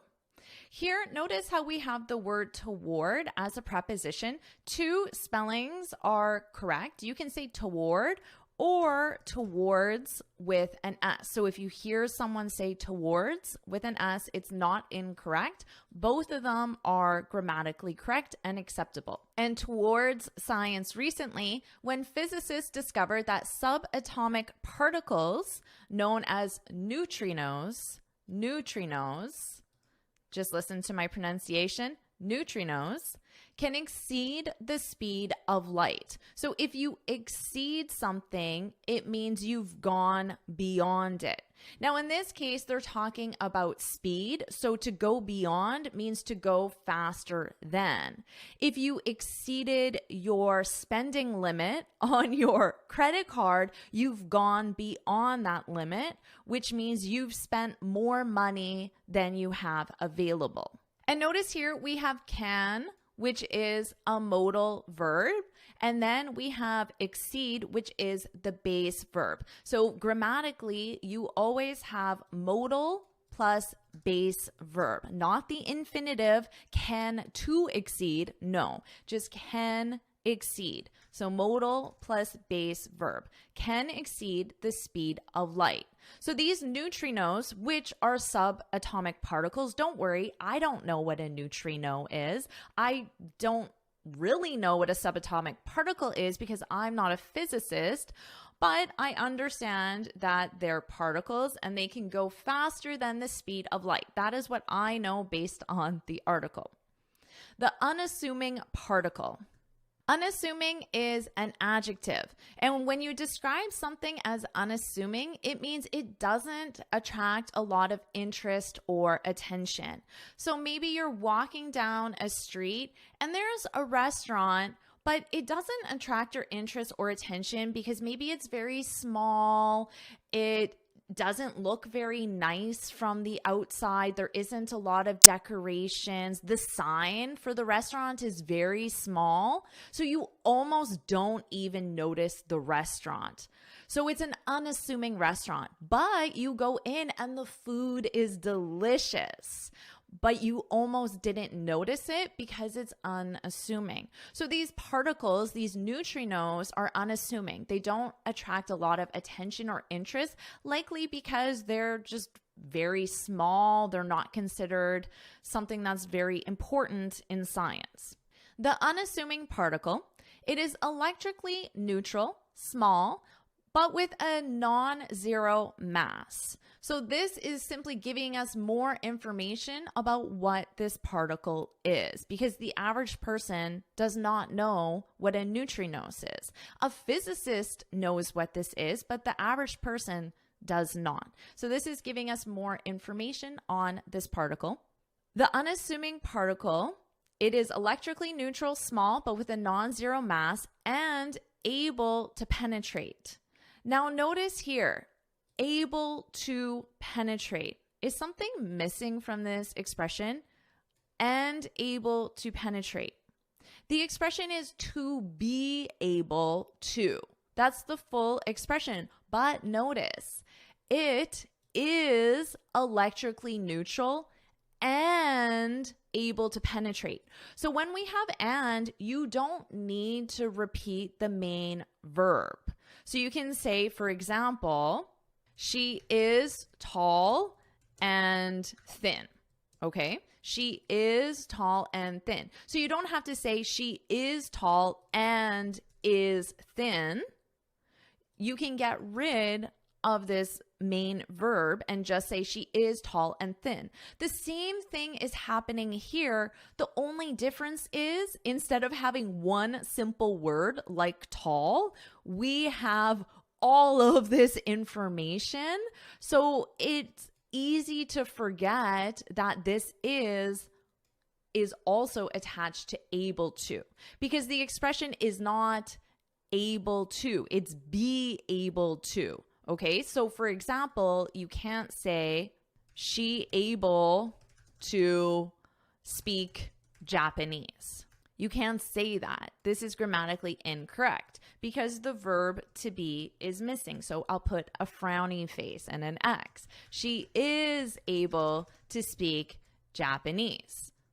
So now this is correct because we have to be able and then your infinitive. So that is what's happening here, and able to, but we're using the verb to be for both sections, before and after and. So don't forget that with able to. And able to penetrate, when you penetrate something, it simply means you go into. So let's say I'm putting cream on my skin. When the cream goes into my skin and you can no longer see it, it means the cream penetrated my skin. It went into my skin. So this neutron, this neutrinos, can go into your skin. It can penetrate the human form. Undetected. So you don't see something going into your skin because they're not visible. They're so small that you can't see them. So that means undetected, not visible, not known, not visible, or not known, undetected. Is on its way to becoming a rock star of the scientific world. When you see this dash here and then another dash, it means you can remove all of the information between the dashes and the sentence would be grammatically correct. For example, let me read it without the information in blue. The unassuming particle is on its way to becoming a rock star of the scientific world. Grammatically correct. The information between the dashes is additional supplementary information. And in this case, it gives you more information about what the neutrinos is because, as I said, the average person just doesn't know. Don't worry about writing all this down because I summarize everything in the free lesson PDF. So you can look in the description below to download the free lesson PDF. Let's continue. Researchers in Geneva sent the neutrinos hurtling through an underground corridor. Let's take a look at hurtling. This means to move very fast, but it also implies in a dangerous way.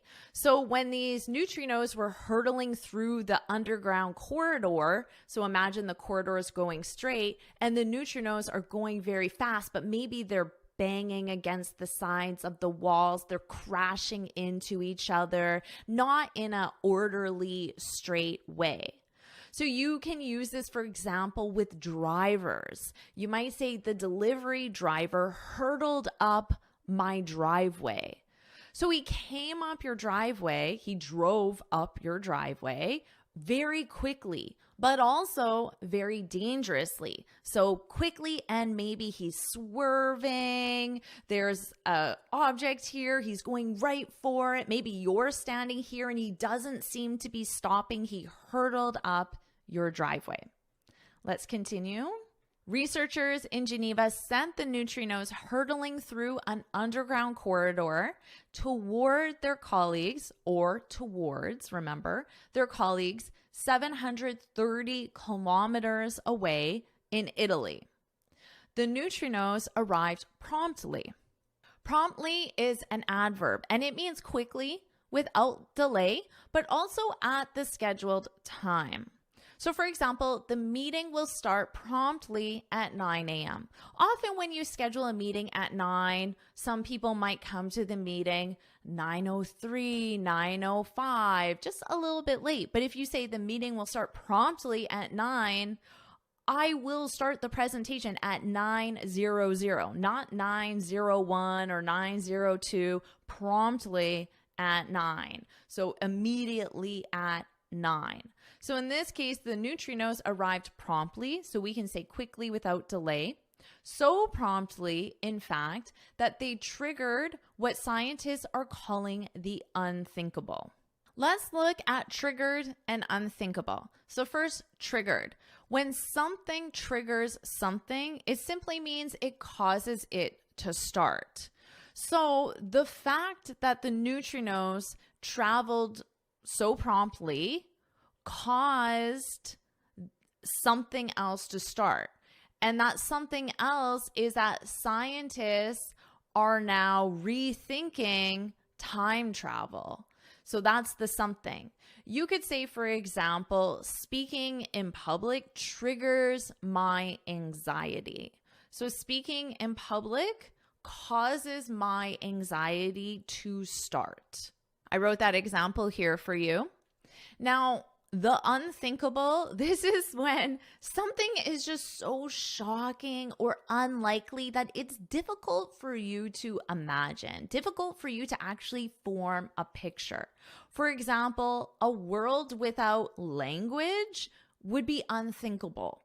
Can you even contemplate, can you think about what life would be like if nobody spoke any language? Language was not invented. A human being never uttered, which means spoke, never uttered a word, never spoke a word, ever. Could you even imagine how we would interact with each other? It's unthinkable. It's so shocking and unlikely we can't even really think about it. So time travel is another thing that's just unthinkable. Can you imagine what life would be like if we could time travel? It's unthinkable. That everything they have learned, known, or taught stemming from the last 100 years of the physics discipline may need to be reconsidered. So this is the unthinkable, that everything that physicists know about their discipline, they may need to think about it again if time travel is possible. I want to point out the past simple here of the verb learn because you might be confused as to why it has a T. So learnt is the preferred spelling and pronunciation in British English. In American English, which I teach, the preferred spelling and pronunciation is learned. So notice we have a soft T here, learnt. And then in American, learned with a soft D, learned. Both of them are grammatically correct. It's just two countries prefer two different words. Everything they have learnt, known, or taught, stemming from. Here, to stem from simply means come from, to come from. Come from. So in this case, because it's in the gerund form, I'll put mine in the gerund form.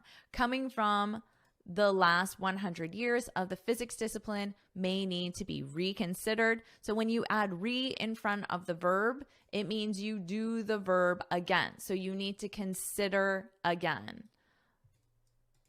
So that means consider again because you add reconsidered. We need to consider it again. So let's say you asked your boss for a promotion and your boss said no. Maybe you could say, can you reconsider? Can you consider my proposal again? And most likely he'll say no. But hey, maybe he'll say, I guess I could reconsider. And then you can explain again why you deserve a promotion. And maybe this time your boss will say yes. So it's always possible for someone to reconsider. Let's continue. The issue at stake. So at stake is simply when something is being considered. So here, the issue being considered, the issue at stake, so being considered, is a tiny segment of time, precisely 60 nanoseconds. So now they're going to explain what 60 nanoseconds is because the average person who is not a physicist does not know. So 60 nanoseconds is 60 billionths of a second. So you have 1 second, and then you divide that 1 second into billions, and you take 60 of them. For me, I can't really comprehend what 60 billionths of a second is, to be honest, because a second is like that. And imagine you take 60 billionths of that second. It would be so fast. It's unthinkable. I can't even imagine what that would be. So notice I just used unthinkable. This is how much faster than the speed of light the neutrinos manage to go in their underground travels and at a consistent rate, even allowing for a margin of error of 10 billionths of a second. This stands as proof that it is possible to race against light and win. So here they're comparing the speed of the neutrinos to the speed of light, which is just so fast that you and I, average people, can't really understand how fast it is because it just happens so quickly. So they're just letting you know it happened faster than the speed of light. And this allowing for a margin of error, they're saying even if our calculation was incorrect, don't worry, it's still accurate. So they accounted for that. They allowed some miscalculation in their formula, and the neutrinos are still faster than the speed of light, even if their calculation is somewhat inaccurate. So that's a margin of error. You'll see this a lot in studies, scientific studies, research studies, a margin of error of 10 billionths of a second. The duration of the experiment, duration is the length. The duration of the experiment, the length of this experiment, the entire time of the experiment. So length or entire time of the experiment also accounted for. When you account for something, you simply consider it. So they considered that margin of error, that their calculation may be somewhat inaccurate. So to consider. Also accounted for, considered. So here, accounted for something. So notice the preposition, you account for something, but you consider something. So we don't use considered for, it's just considered because we don't need the preposition for. And considered and ruled out. The phrasal verb to rule something out is when you no longer have something as a possibility. So to no longer have an option as a possibility. So basically it means to exclude an option, to exclude an option. So let's say you are considering different options. Maybe you're going to give your team a promotion, give them an extra vacation day, or give them free lunch on Fridays. Those are your three options to show your support for your staff. But you're going to rule out promotions. You're going to no longer consider that as an option because you don't have the financial resources to offer promotions and it's very expensive. So you're going to rule out promotions. Now you just have two options to consider. So they ruled out any possible lunar effects. Lunar is the moon, so effects from the moon because the moon can influence time. And tidal bulges. I don't know what a bulge is. I assume it's similar to a wave, and tidal relates to the tide. So going when the water goes in and out, that is called the tide. So tidal bulges in the Earth's crust. So this information is just to let you know that their calculation considered many different factors to understand if they are wrong. And they're still saying, even if we take all of this into account, consider all of this, the neutrinos are still faster than the speed of light. Let's continue. Nevertheless, the transition word nevertheless is used when you are going to have a contrast. So here they're talking about all the reasons why the neutrinos are faster than the speed of light. But now, because I have nevertheless, I know they're going to introduce evidence to say that this might not be true because there has to be a contrast. So this is a transition word used to introduce a contrasting point. Nevertheless, there's plenty of reason to remain skeptical. Skeptical means I'm not sure if I believe you, or I'm not sure if I believe this topic. I'm not sure if I believe that we can travel through time. I'm skeptical. So not sure if the person can be trusted or believed. Person or information. In this case, it's the information they're presenting. Information can be trusted or believed. So, I'm skeptical. I'm not sure.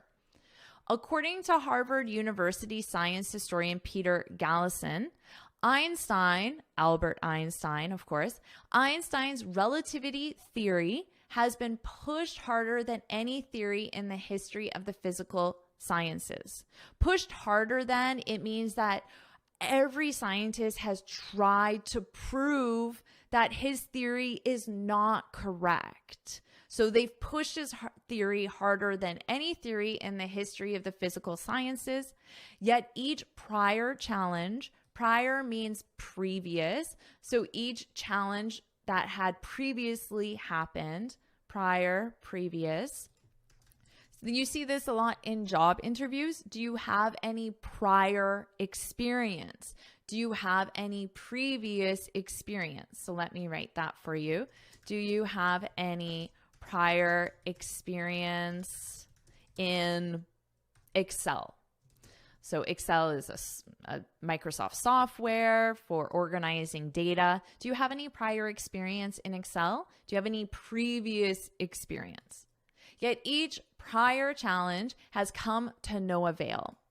So remember I said they've tried to prove that Einstein's theory is inaccurate or incorrect, but it's come to no avail, which means they have not been successful. So no avail means not successful.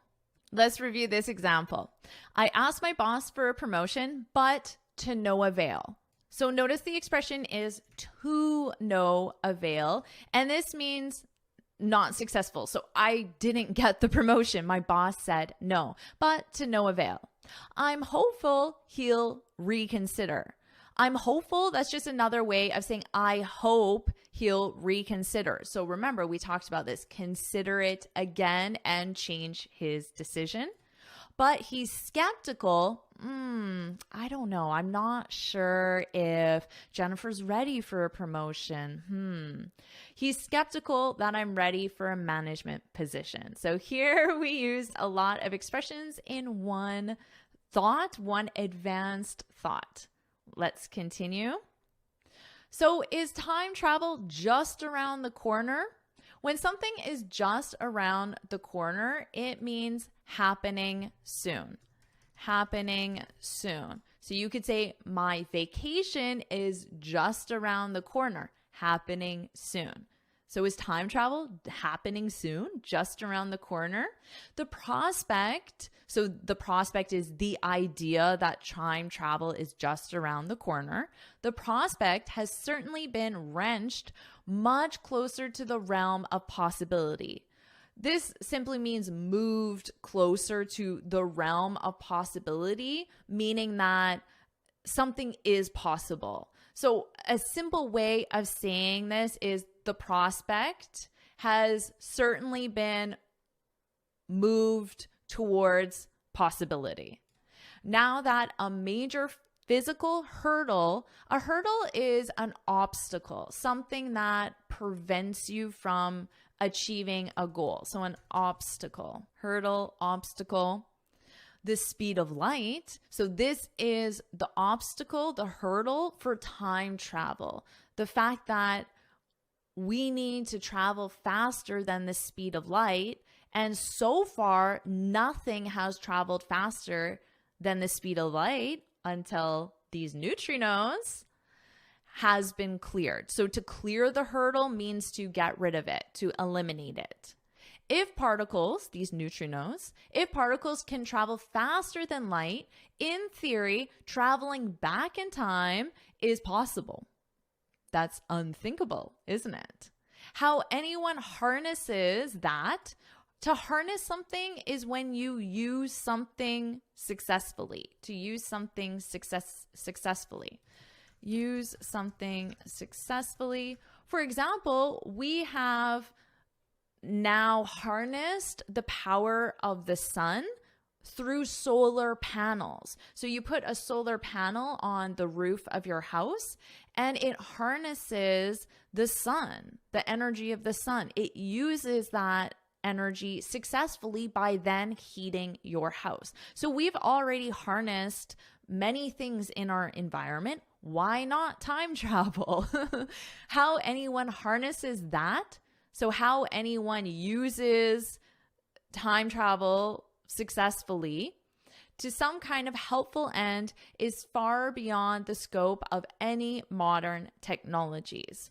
Okay, so far beyond the scope of. When something is beyond the scope of, it means that it is not included in. Not included in.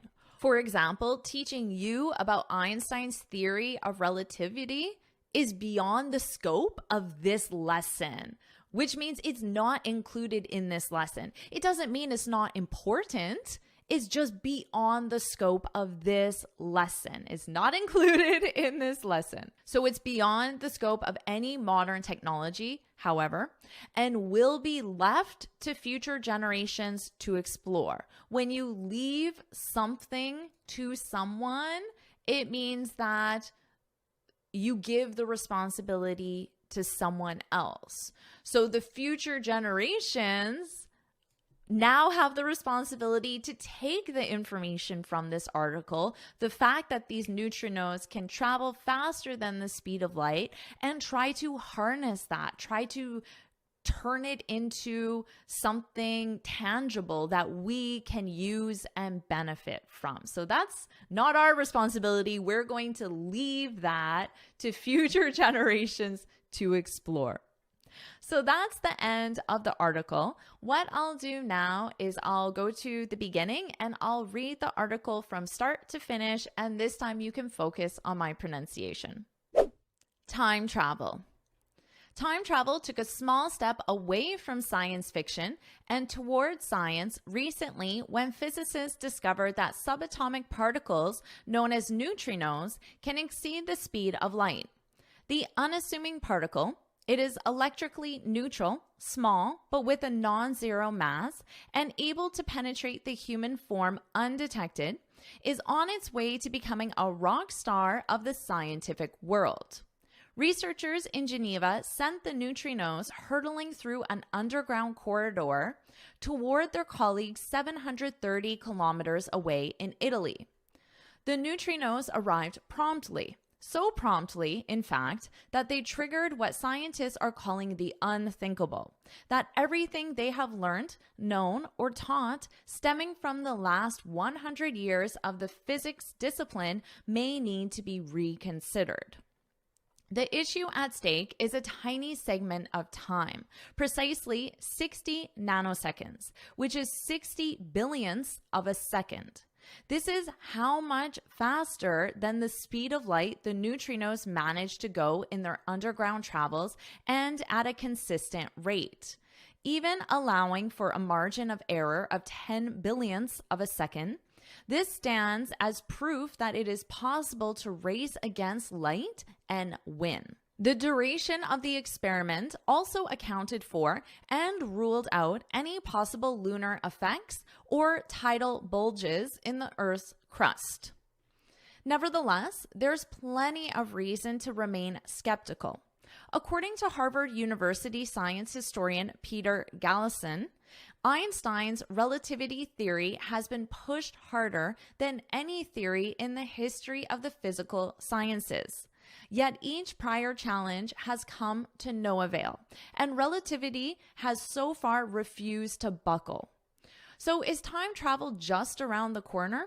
The prospect has certainly been wrenched much closer to the realm of possibility now that a major physical hurdle, the speed of light, has been cleared.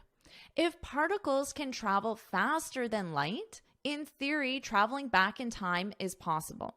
How anyone harnesses that to some kind of helpful end is far beyond the scope of any modern technologies, however, and will be left to future generations to explore. Now let's focus on listening. You'll test your listening skills of fast English. In this lesson, you'll listen to a video clip of a fast-speaking native, and you need to complete the missing words. You'll listen to each clip twice. Are you ready for the first clip? Remember, you need to fill in the missing words. It's worth mentioning we're going to have to be pretty frank about the human body and some of the more icky parts when studying outbreaks. It's worth mentioning we're going to have to be pretty frank about the human body and some of the more icky parts when studying outbreaks. How'd you do with this one? She said it's worth mentioning we're going to have to be pretty frank about the human body and some of the more icky parts when studying outbreaks. Did you get that? Let's review the pronunciation. So notice were. Native speakers like using contractions, and we pronounce them in an unstressed way. Were. This is, of course, we are. Now, she said going to, but as you may know, native speakers commonly reduce going to as gonna, but this is in spoken English only. Now, native speakers also combine sounds together. So here we have some of the.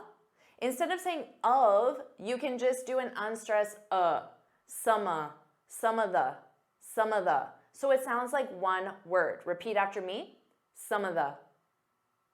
Let's talk about some grammar and vocabulary.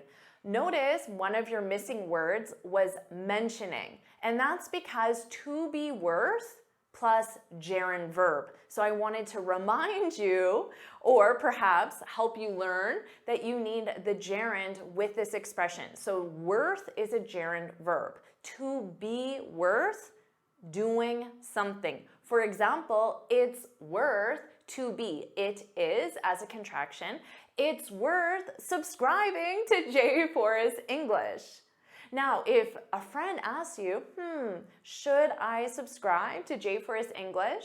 You can say, yes, it's worth it. It's worth it. What's the it? It's worth subscribing. So it represents the gerund. It's worth subscribing. And if you want to sound like a native, you can add totally. It's totally worth it. It's totally worth it. Do you agree with that? If you do, put that's right, put that's right in the comments. And don't worry about taking notes because I summarize everything in a free lesson PDF. You can find the link in the description. Let's talk about to be frank. This means to speak honestly, directly, or openly, often about something uncomfortable. We often use this to start a sentence. To be frank, I thought you were rude to your mother. So that might be something that's uncomfortable to tell someone. And she used pretty to be pretty frank. This is simply an intensifier.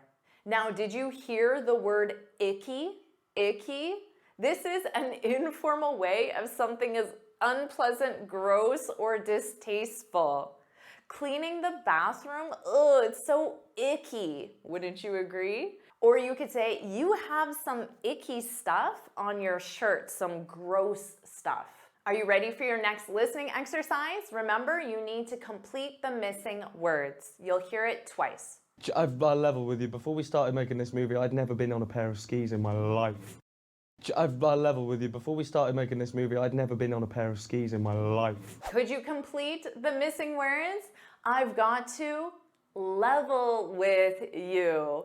Before we started making this movie, I'd never been on a pair of skis in my life. Just like going to becomes gonna, got to becomes gotta in spoken English. And again, those contractions which are difficult to hear, I had, a very soft D, I'd. Now, instead of saying of, you can reduce that to just simply but then combine them together. Para, paraskis. Now let's talk about those missing words. To level with someone. This means to share a surprising or harsh truth. A harsh truth is an uncomfortable truth. So you can say, I have to level with you. I don't like ice cream. Now, Americans commonly say, I gotta level with you. I gotta level with you. I have to level with you. I gotta level with you. They're the same thing. And the fact that I don't like ice cream could be a surprising truth. I gotta level with you. Or you can say, I have to level with you. I gotta level with you. Your performance has been slipping, going down, slipping. So this is a harsh truth. It's honest and direct. Because of that, you can also use that expression we learned, to be frank. I have to be frank with you. Your performance has been slipping. Here's your next listening exercise. You'll hear it twice. I think a lot of people will reflect on their previous year and think, you know what is the one thing I want to work on? I think a lot of people will reflect on their previous year and think, you know what is the one thing I want to work on? How'd you do with this one? Was it easy or difficult for you? I think a lot of people will reflect on their previous year and think, you know what? What is the one thing I want to work on? Let's talk about those pronunciation changes. A lot of becomes a lotta. Now, reflect on, because you have that T sound, you can transfer it to the next sound and say reflect on. So it sounds like one word. You can do this with work on. So it sounds like one word. You know what may have been difficult to hear because it becomes unstressed. Yeah, you know what? And want to becomes wanna. Now I wanted you to pay attention to reflect on and work on so you notice those prepositions. When you're learning vocabulary, you should also learn the preposition that completes the verb, because if you get the preposition wrong, it won't sound correct. So to reflect on something, this means to think deeply or carefully about something, usually before making decisions. For example, after the meeting, I reflected on the feedback my boss gave me. Maybe he had to level with you. Maybe he had to give you some frank feedback, honest and direct. And you reflected on that, which is a mature thing to do. Let's talk about you know what? This is an interjection. So it's used to introduce a thought, or it's simply to create a pause in a conversation. So you can say, we should host a party for your sister's birthday, but that might sound very abrupt. So if you want to transition or create a pause, introduce an idea, you can use an interjection. You know what? We should host a party for your sister's birthday. So by saying, you know what? You get someone's attention and then they're ready to hear your idea. Get ready for the next listening exercise. You'll hear it twice. Watch this video and get the scoop on a little-known storytelling technique that'll crank up the believability of your message. Watch this video and get the scoop on a little-known storytelling technique that'll crank up the believability of your message. Was this more difficult for you? Watch this video and get the scoop on a little-known storytelling technique that'll crank up the believability of your message. Instead of saying scoop on a with pauses, you can pronounce this as one word. Scoop on a, scoop on a, scoop on a, scoop on a. Little may have been difficult to hear because that's not how native speakers say it. We say little, little. That'll is a contraction of that will, that'll. Let's review the vocabulary. The scoop, do you know this one? This means insider information or the latest secret or exclusive details. Can you get the scoop on who's getting the promotion?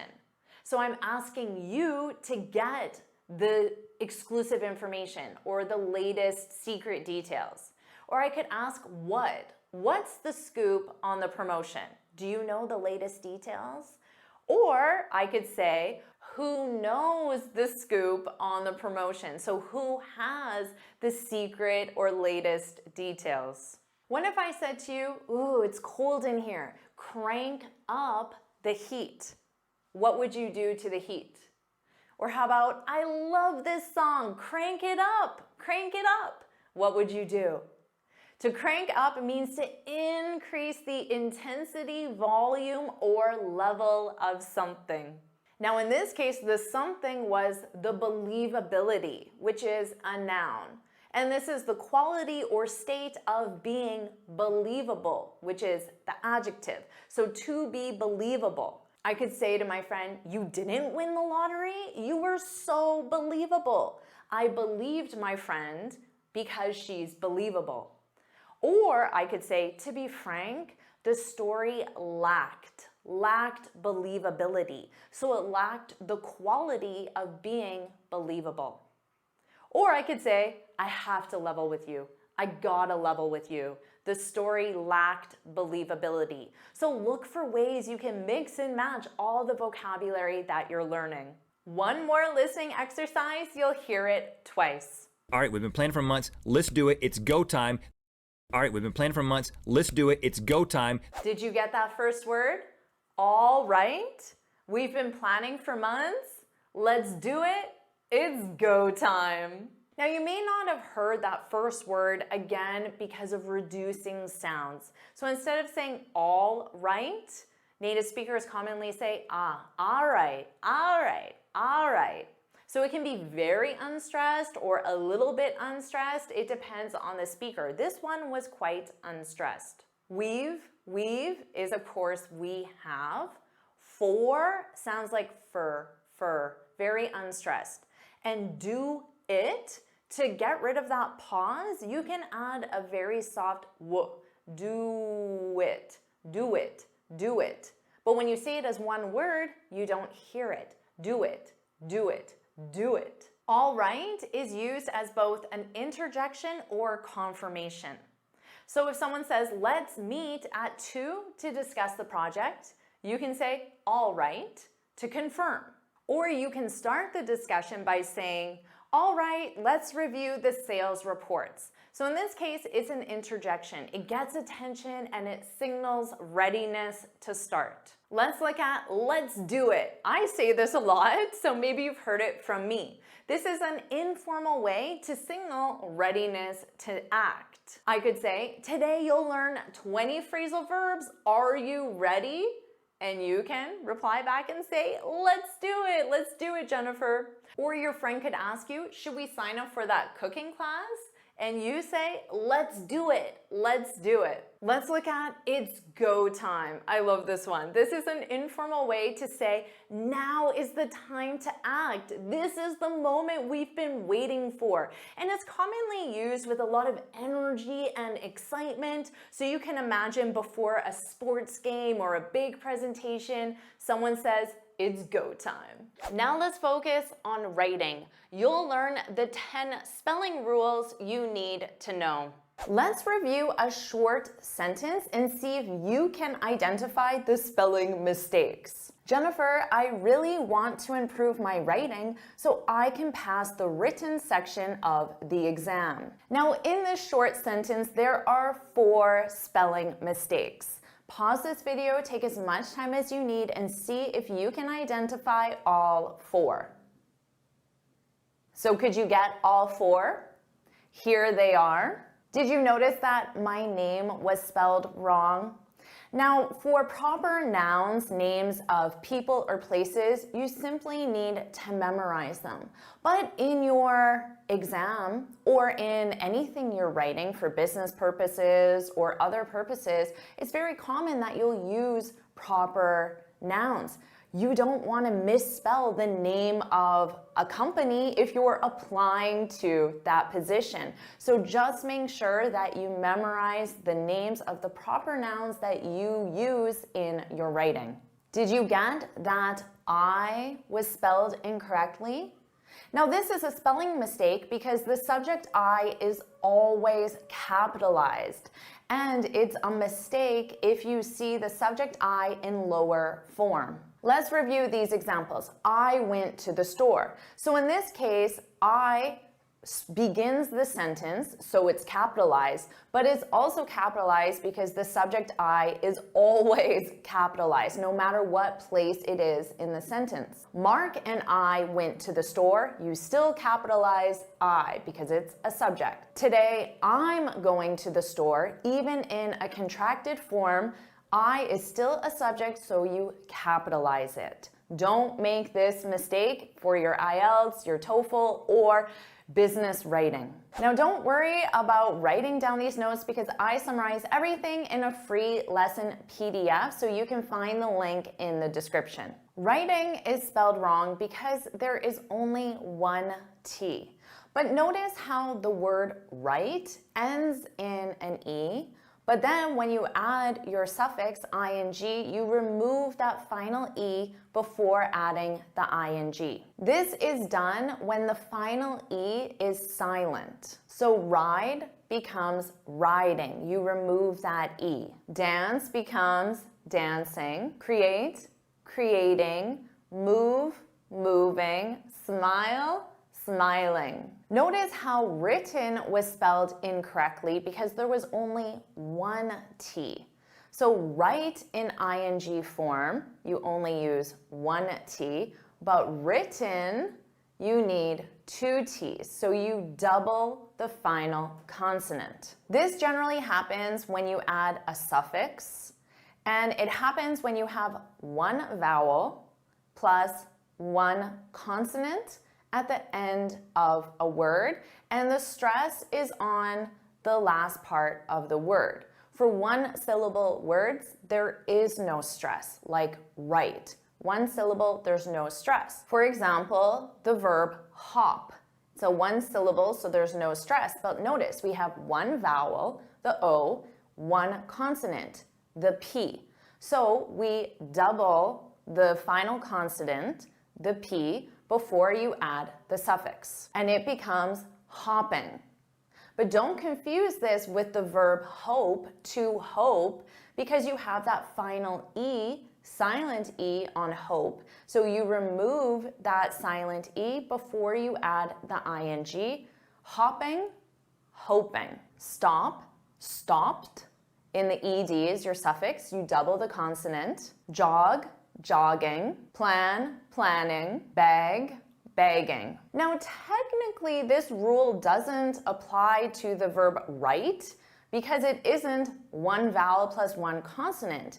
It ends on a vowel, E, the silent E. But this double consonant rule applies only in en form with the suffix en. So you can simply memorize this as an exception. And exceptions happen a lot in English spelling. So you have to understand that these are general guidelines, but there are many exceptions, and a lot of English spelling is simply memorization. Let's review some common exceptions to this rule, and don't worry, everything is summarized in that PDF along with more common exceptions as well. Mix, edit, visit, happen, limit, benefit. Again, it's simply memorization.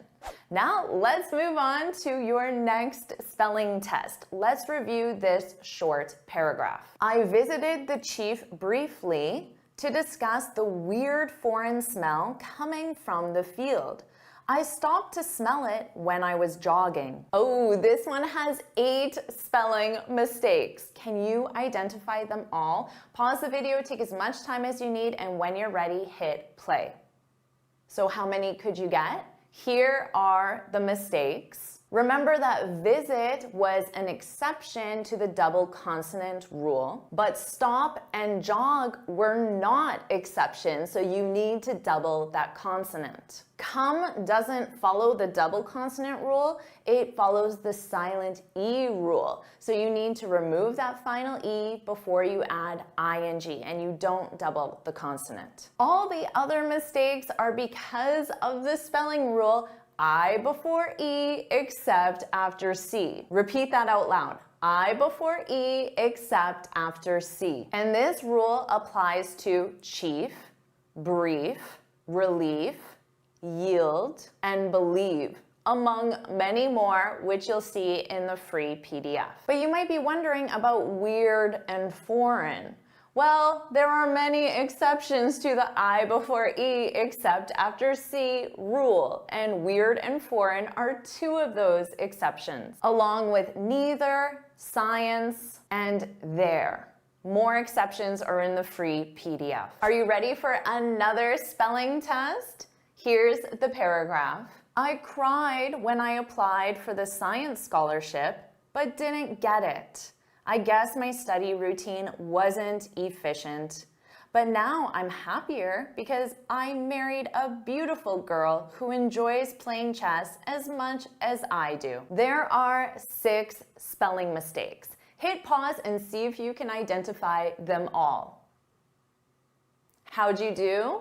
Well, here are the mistakes. Did you get them all? Efficient and science are 2 exceptions to the I before E except after C rule. Again, remember, you just need to memorize these exceptions. Did you notice that lowercase I at the very end as much as I do? Well, this is a subject, I, so it needs to be capitalized. Let's learn a new rule. Y becomes I before a suffix, but not with the suffix ing. This applies to cry, happy, merry, beauty, fly, try, pity.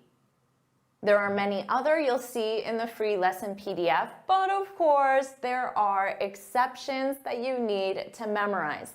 Common exceptions include enjoy, play, say, lay, and stay. And notice there's an irregular spelling for say and lay in the past simple. Remember, grammar rules, there's a lot of irregular verbs as well. Again, it's just a matter of memorization. Let's try one more spelling test. Are you ready? I can't make the party tonight, but I hope to see you tomorrow. I really want to see your cute new puppy. I have to bite the bullet and use my vacation time so I can visit. I'll be a lot happier when I can take some time off. There are 11 spelling mistakes. Can you find them all? Hit pause, take as much time as you need. So how many did you find? Here are the mistakes. The double consonant rule applies to really, puppy, and bullet. I before E, except after C, applies to happy. That's why it's happier. Now let's learn one more important spelling rule. You need to add a silent E to single syllable words to make the vowel long. So this rule impacts how you pronounce the word. That E is silent, it affects the length of the vowel. So the verb is to make, which you already knew, right? And adding that silent E makes it a long A. So it makes the vowel say its name. A, E, I, O, U. So A, that's the vowel's name, A. And when you say make, you use the long A, make. And this helps you distinguish between two words like hop, which is a short vowel, and then hope, ope, O, hope, which is a long vowel. And the same with cut, short, cute, U, cute, long, bit, short, bite, I, bite, long. Take, I'm sure you already know, needs that E. And then there's the difference between the name Tim, my friend's name is Tim, and time, I, time with a long vowel sound. These are the most important spelling rules, and remember, there are many words that you simply just need to memorize the spelling of that word. So my best advice to you is when you learn a new word, learn how to spell the word correctly. Then you'll be doing two things at once and you won't need to worry about learning all of these spelling rules later. How about we do one more spelling test, and this time is going to be a good old-fashioned spelling test where I'm just going to say a word. I'll say it 3 times and then I'll say it in a sentence because it's important to hear it in a sentence so you understand context. And you need to write down that word, put it directly in the comment section. Are you ready for your spelling test? Necessary, necessary, necessary. Learning how to spell is necessary. Here's the correct spelling. Our next word, definitely, definitely, definitely. I'll definitely like this video. Here's the correct spelling. Restaurant, restaurant, restaurant. We went to a restaurant last night. Here's the correct spelling. Accommodate, accommodate, accommodate. I'll try to accommodate your request. Here's the correct spelling. Occasion, occasion, occasion. Do you have a dress for the special occasion? Here's the correct spelling. Parallel, parallel, parallel. I don't know how to parallel park. Here's the correct spelling. Embarrass, embarrass, embarrass. Sometimes you have to embarrass yourself. Here's the correct spelling. February, February, February. I'm going on vacation in February. Here's the correct spelling. Separate, separate, separate. We work in separate rooms. Here's the correct spelling. Receive, receive, receive. What mark did you receive on this spelling test? Here's the correct spelling. Did you get that I before E except after C? In this case, the rule applies. And so what mark did you get on this spelling test? And don't worry if your mark was very low. Native speakers struggle with spelling as well. As you could see, the pronunciation and the spelling do not match, and that's just a part of the English language. So that's why, like I said, you should learn the spelling when you learn a new word. Amazing job. Now let's focus on speaking. You'll learn how to train your brain to think and speak in English. You'll learn 4 tips. Number 1, think during everyday activities. Think of all the things that you do in your everyday life that either are very routine, don't require a lot of conscious thought, or are pretty boring. For me, it would be getting showered in the morning, doing my makeup, doing my hair, and for a lot of people, it might be commuting to work. And then think of all the chores you do, doing the dishes, making your bed, all those various things that don't require conscious thought. Well, why don't you use that time to think in English? Now you might be saying or thinking in your native language perhaps, well, Jennifer, what should I think about? What can I think about? And here's the best part. In order to practice thinking in English, you just need to make very simple statements, very simple observations. You don't need to make it overly complex. You don't need to focus on certain grammar structures or vocabulary. Just look around and observe the room you're in and make a simple statement. Let's say you're brushing your teeth. As you go through that process, now remember, you don't have to say this out loud. You can simply think in your head, but think in English. As you pick up the toothpaste, think about that. I'm picking up the toothpaste. I'm taking off the cap. I'm putting toothpaste on my toothbrush. My toothbrush is very old. I should buy a new toothbrush. The toothpaste smells minty. I never noticed the color of the toothpaste before. Now think of how boring this conversation is. In your everyday life, you would never talk so much about toothpaste, your toothbrush, or brushing your teeth, right?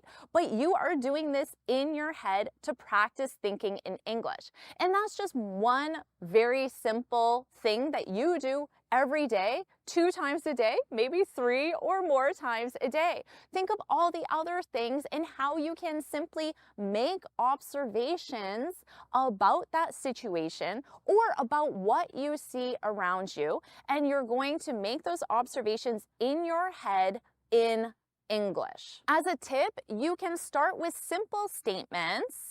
My toothbrush is old, and then take that statement and try to make it more complex. Can you change the verb tense? Can you ask a question? Can you add an adjective? So you can purposely think of ways to make it more complex as an additional exercise, but start simple and then add on. So if you're committed to trying this exercise, put toothpaste in the comments. Why not? Number 2, speak out loud. When you think in your head, that is very beneficial to train your brain to start thinking in English, to start processing sentence structure, grammar, vocabulary in English. But thinking something in your head is not the same as opening your mouth and saying the words. Once you open your mouth and say the words, it's a different activity. You're practicing your speaking skills. Now, you might be thinking to yourself, well, Jennifer, of course I want to speak. This is the one thing I want to do in English, but I don't have anyone to speak with. I live in a country where there are no native speakers. That's okay, because there are easy ways that you can practice speaking on your own. My favorite way, and native speakers use this activity as well to practice their speaking skills, my favorite way is a website called Random Question Generator. All you need to Google is Random Question Generator. And there are many different websites. I will leave my favorite websites in the description. Now, what you can do with these websites is all you do is you click the button that generates a random question. Now, what you need to do is as soon as you see that question, I want you to open your mouth and start speaking. Don't think about grammar. Don't think about vocabulary. Don't think about pronunciation. Open your mouth and start speaking. Make it your goal to speak for 1 minute on that topic. You can record yourself speaking. You can just use the voice recorder app on your phone. You can also set a timer for 1 minute if you'd like. So when that timer goes off, then you know you've spoken for that amount of time. You don't need to do that. It's just an option. Now, after, you can listen to that recording and you can think about your pronunciation, grammar, sentence structure, vocabulary, and you can think of areas to improve. However, as you're doing the exercise, you're not thinking about your English. You're just speaking. But here's the best part. Because you have already taken the time to think in English every single day. Maybe you get 5, 10, even 20 minutes of practice where you're thinking, you're observing, you're making simple observations more complex. All of that practice that you just did will help you open your mouth and get the words out. Give this activity 1 week, then 2 weeks, then 30 days. I promise you, if you do this 3 times a day for just 2 to 3 minutes, 3 times a day, in 30 days, you are going to be so impressed with your results. So if you're committed to trying this exercise, put let's go in the comments. Number 3, describe images. This is a more guided method because when you describe an image, you can think in your mind, which is absolutely beneficial. I've already mentioned why. Or you can practice speaking out loud, and instead of using a random question generator, you are going to use an image. How are you going to find an image? You can simply go to Google Images and put a random word in like cat or dog and choose any image.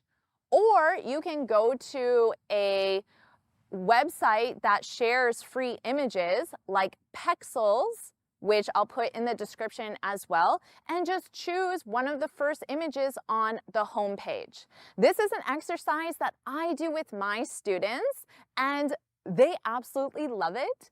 And the conversations that we have, the examples that they share are so interesting as well. Now, this is an activity that I do with my students for free on YouTube, so make sure you subscribe so you know the next time that I'm hosting a speaking class.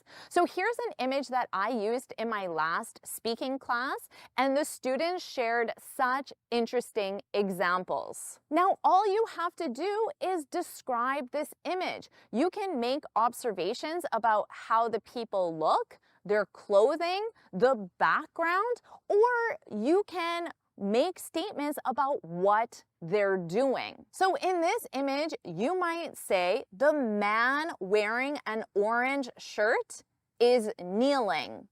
Or you might say there's an umbrella next to the man. And again, you can make simple statements more complex. There's a bright, multicolored umbrella next to the man. You can even have fun with this and try to guess what is happening in this image. So this is what my students did.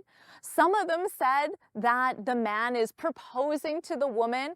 Other people had funny things like the woman is helping the man because he fell. So it was really interesting the different observations that students made. So you can take any image and use this to both speak in your head, maybe on the way to work if you're on the bus or train. You can do this activity in your head, think in your head, or you can practice speaking out loud. So are you going to practice this activity? If you are, put I'm committed, because I want to know that you're committed to practicing this activity.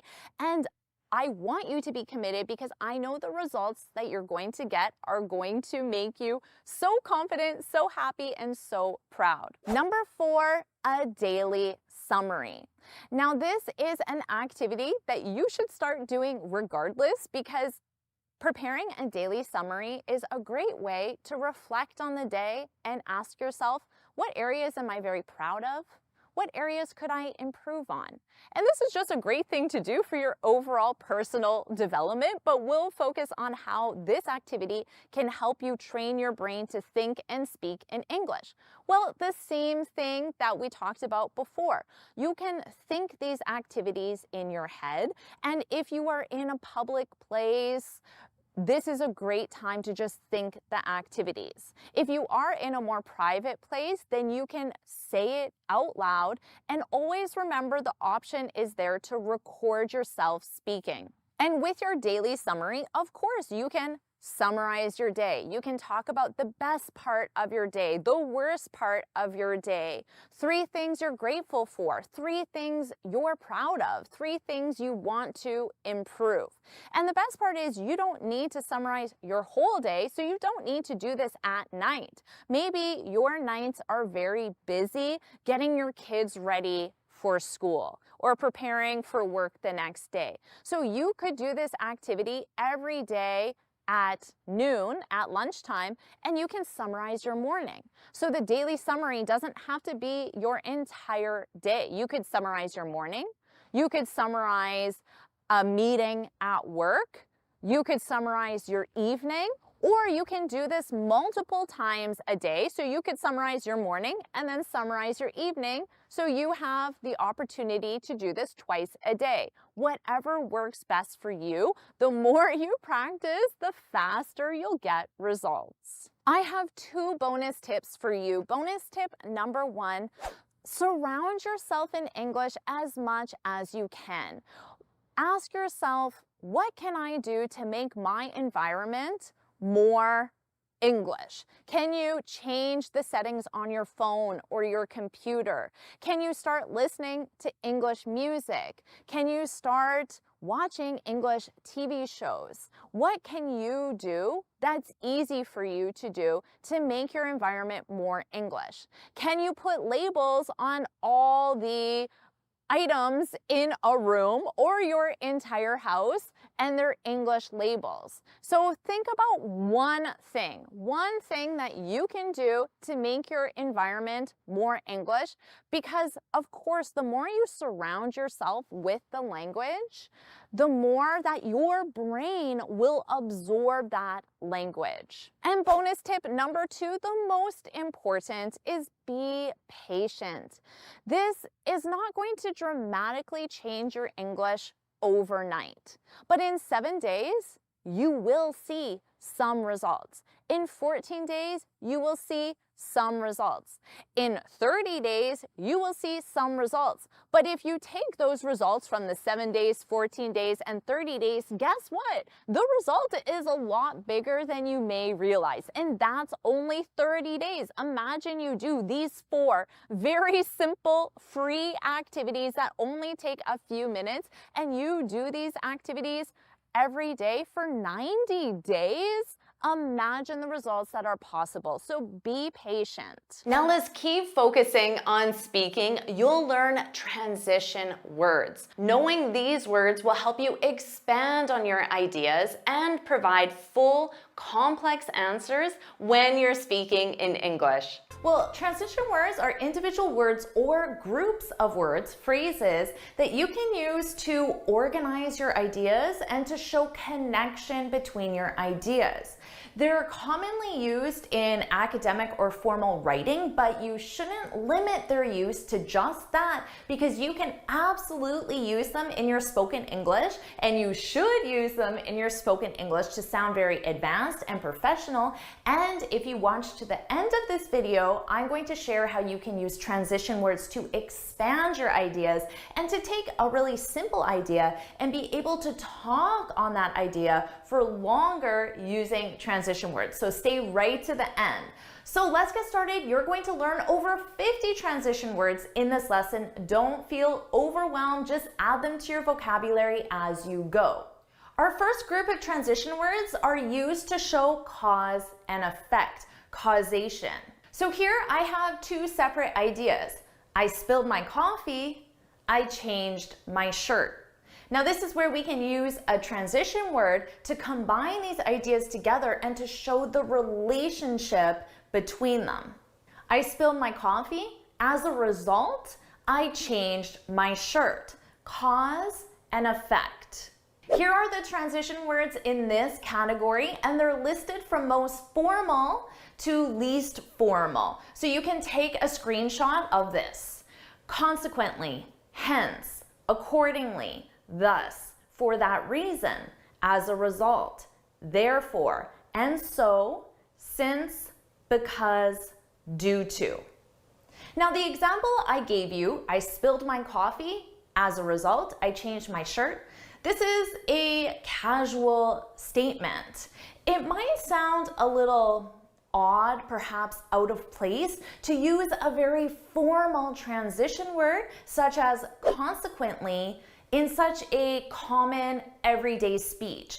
I spilled my coffee, consequently, I changed my shirt. You could absolutely say it, it's grammatically correct, but the choice of transition word is just a little too formal. So do not think that formal is the best, and you absolutely should use formal.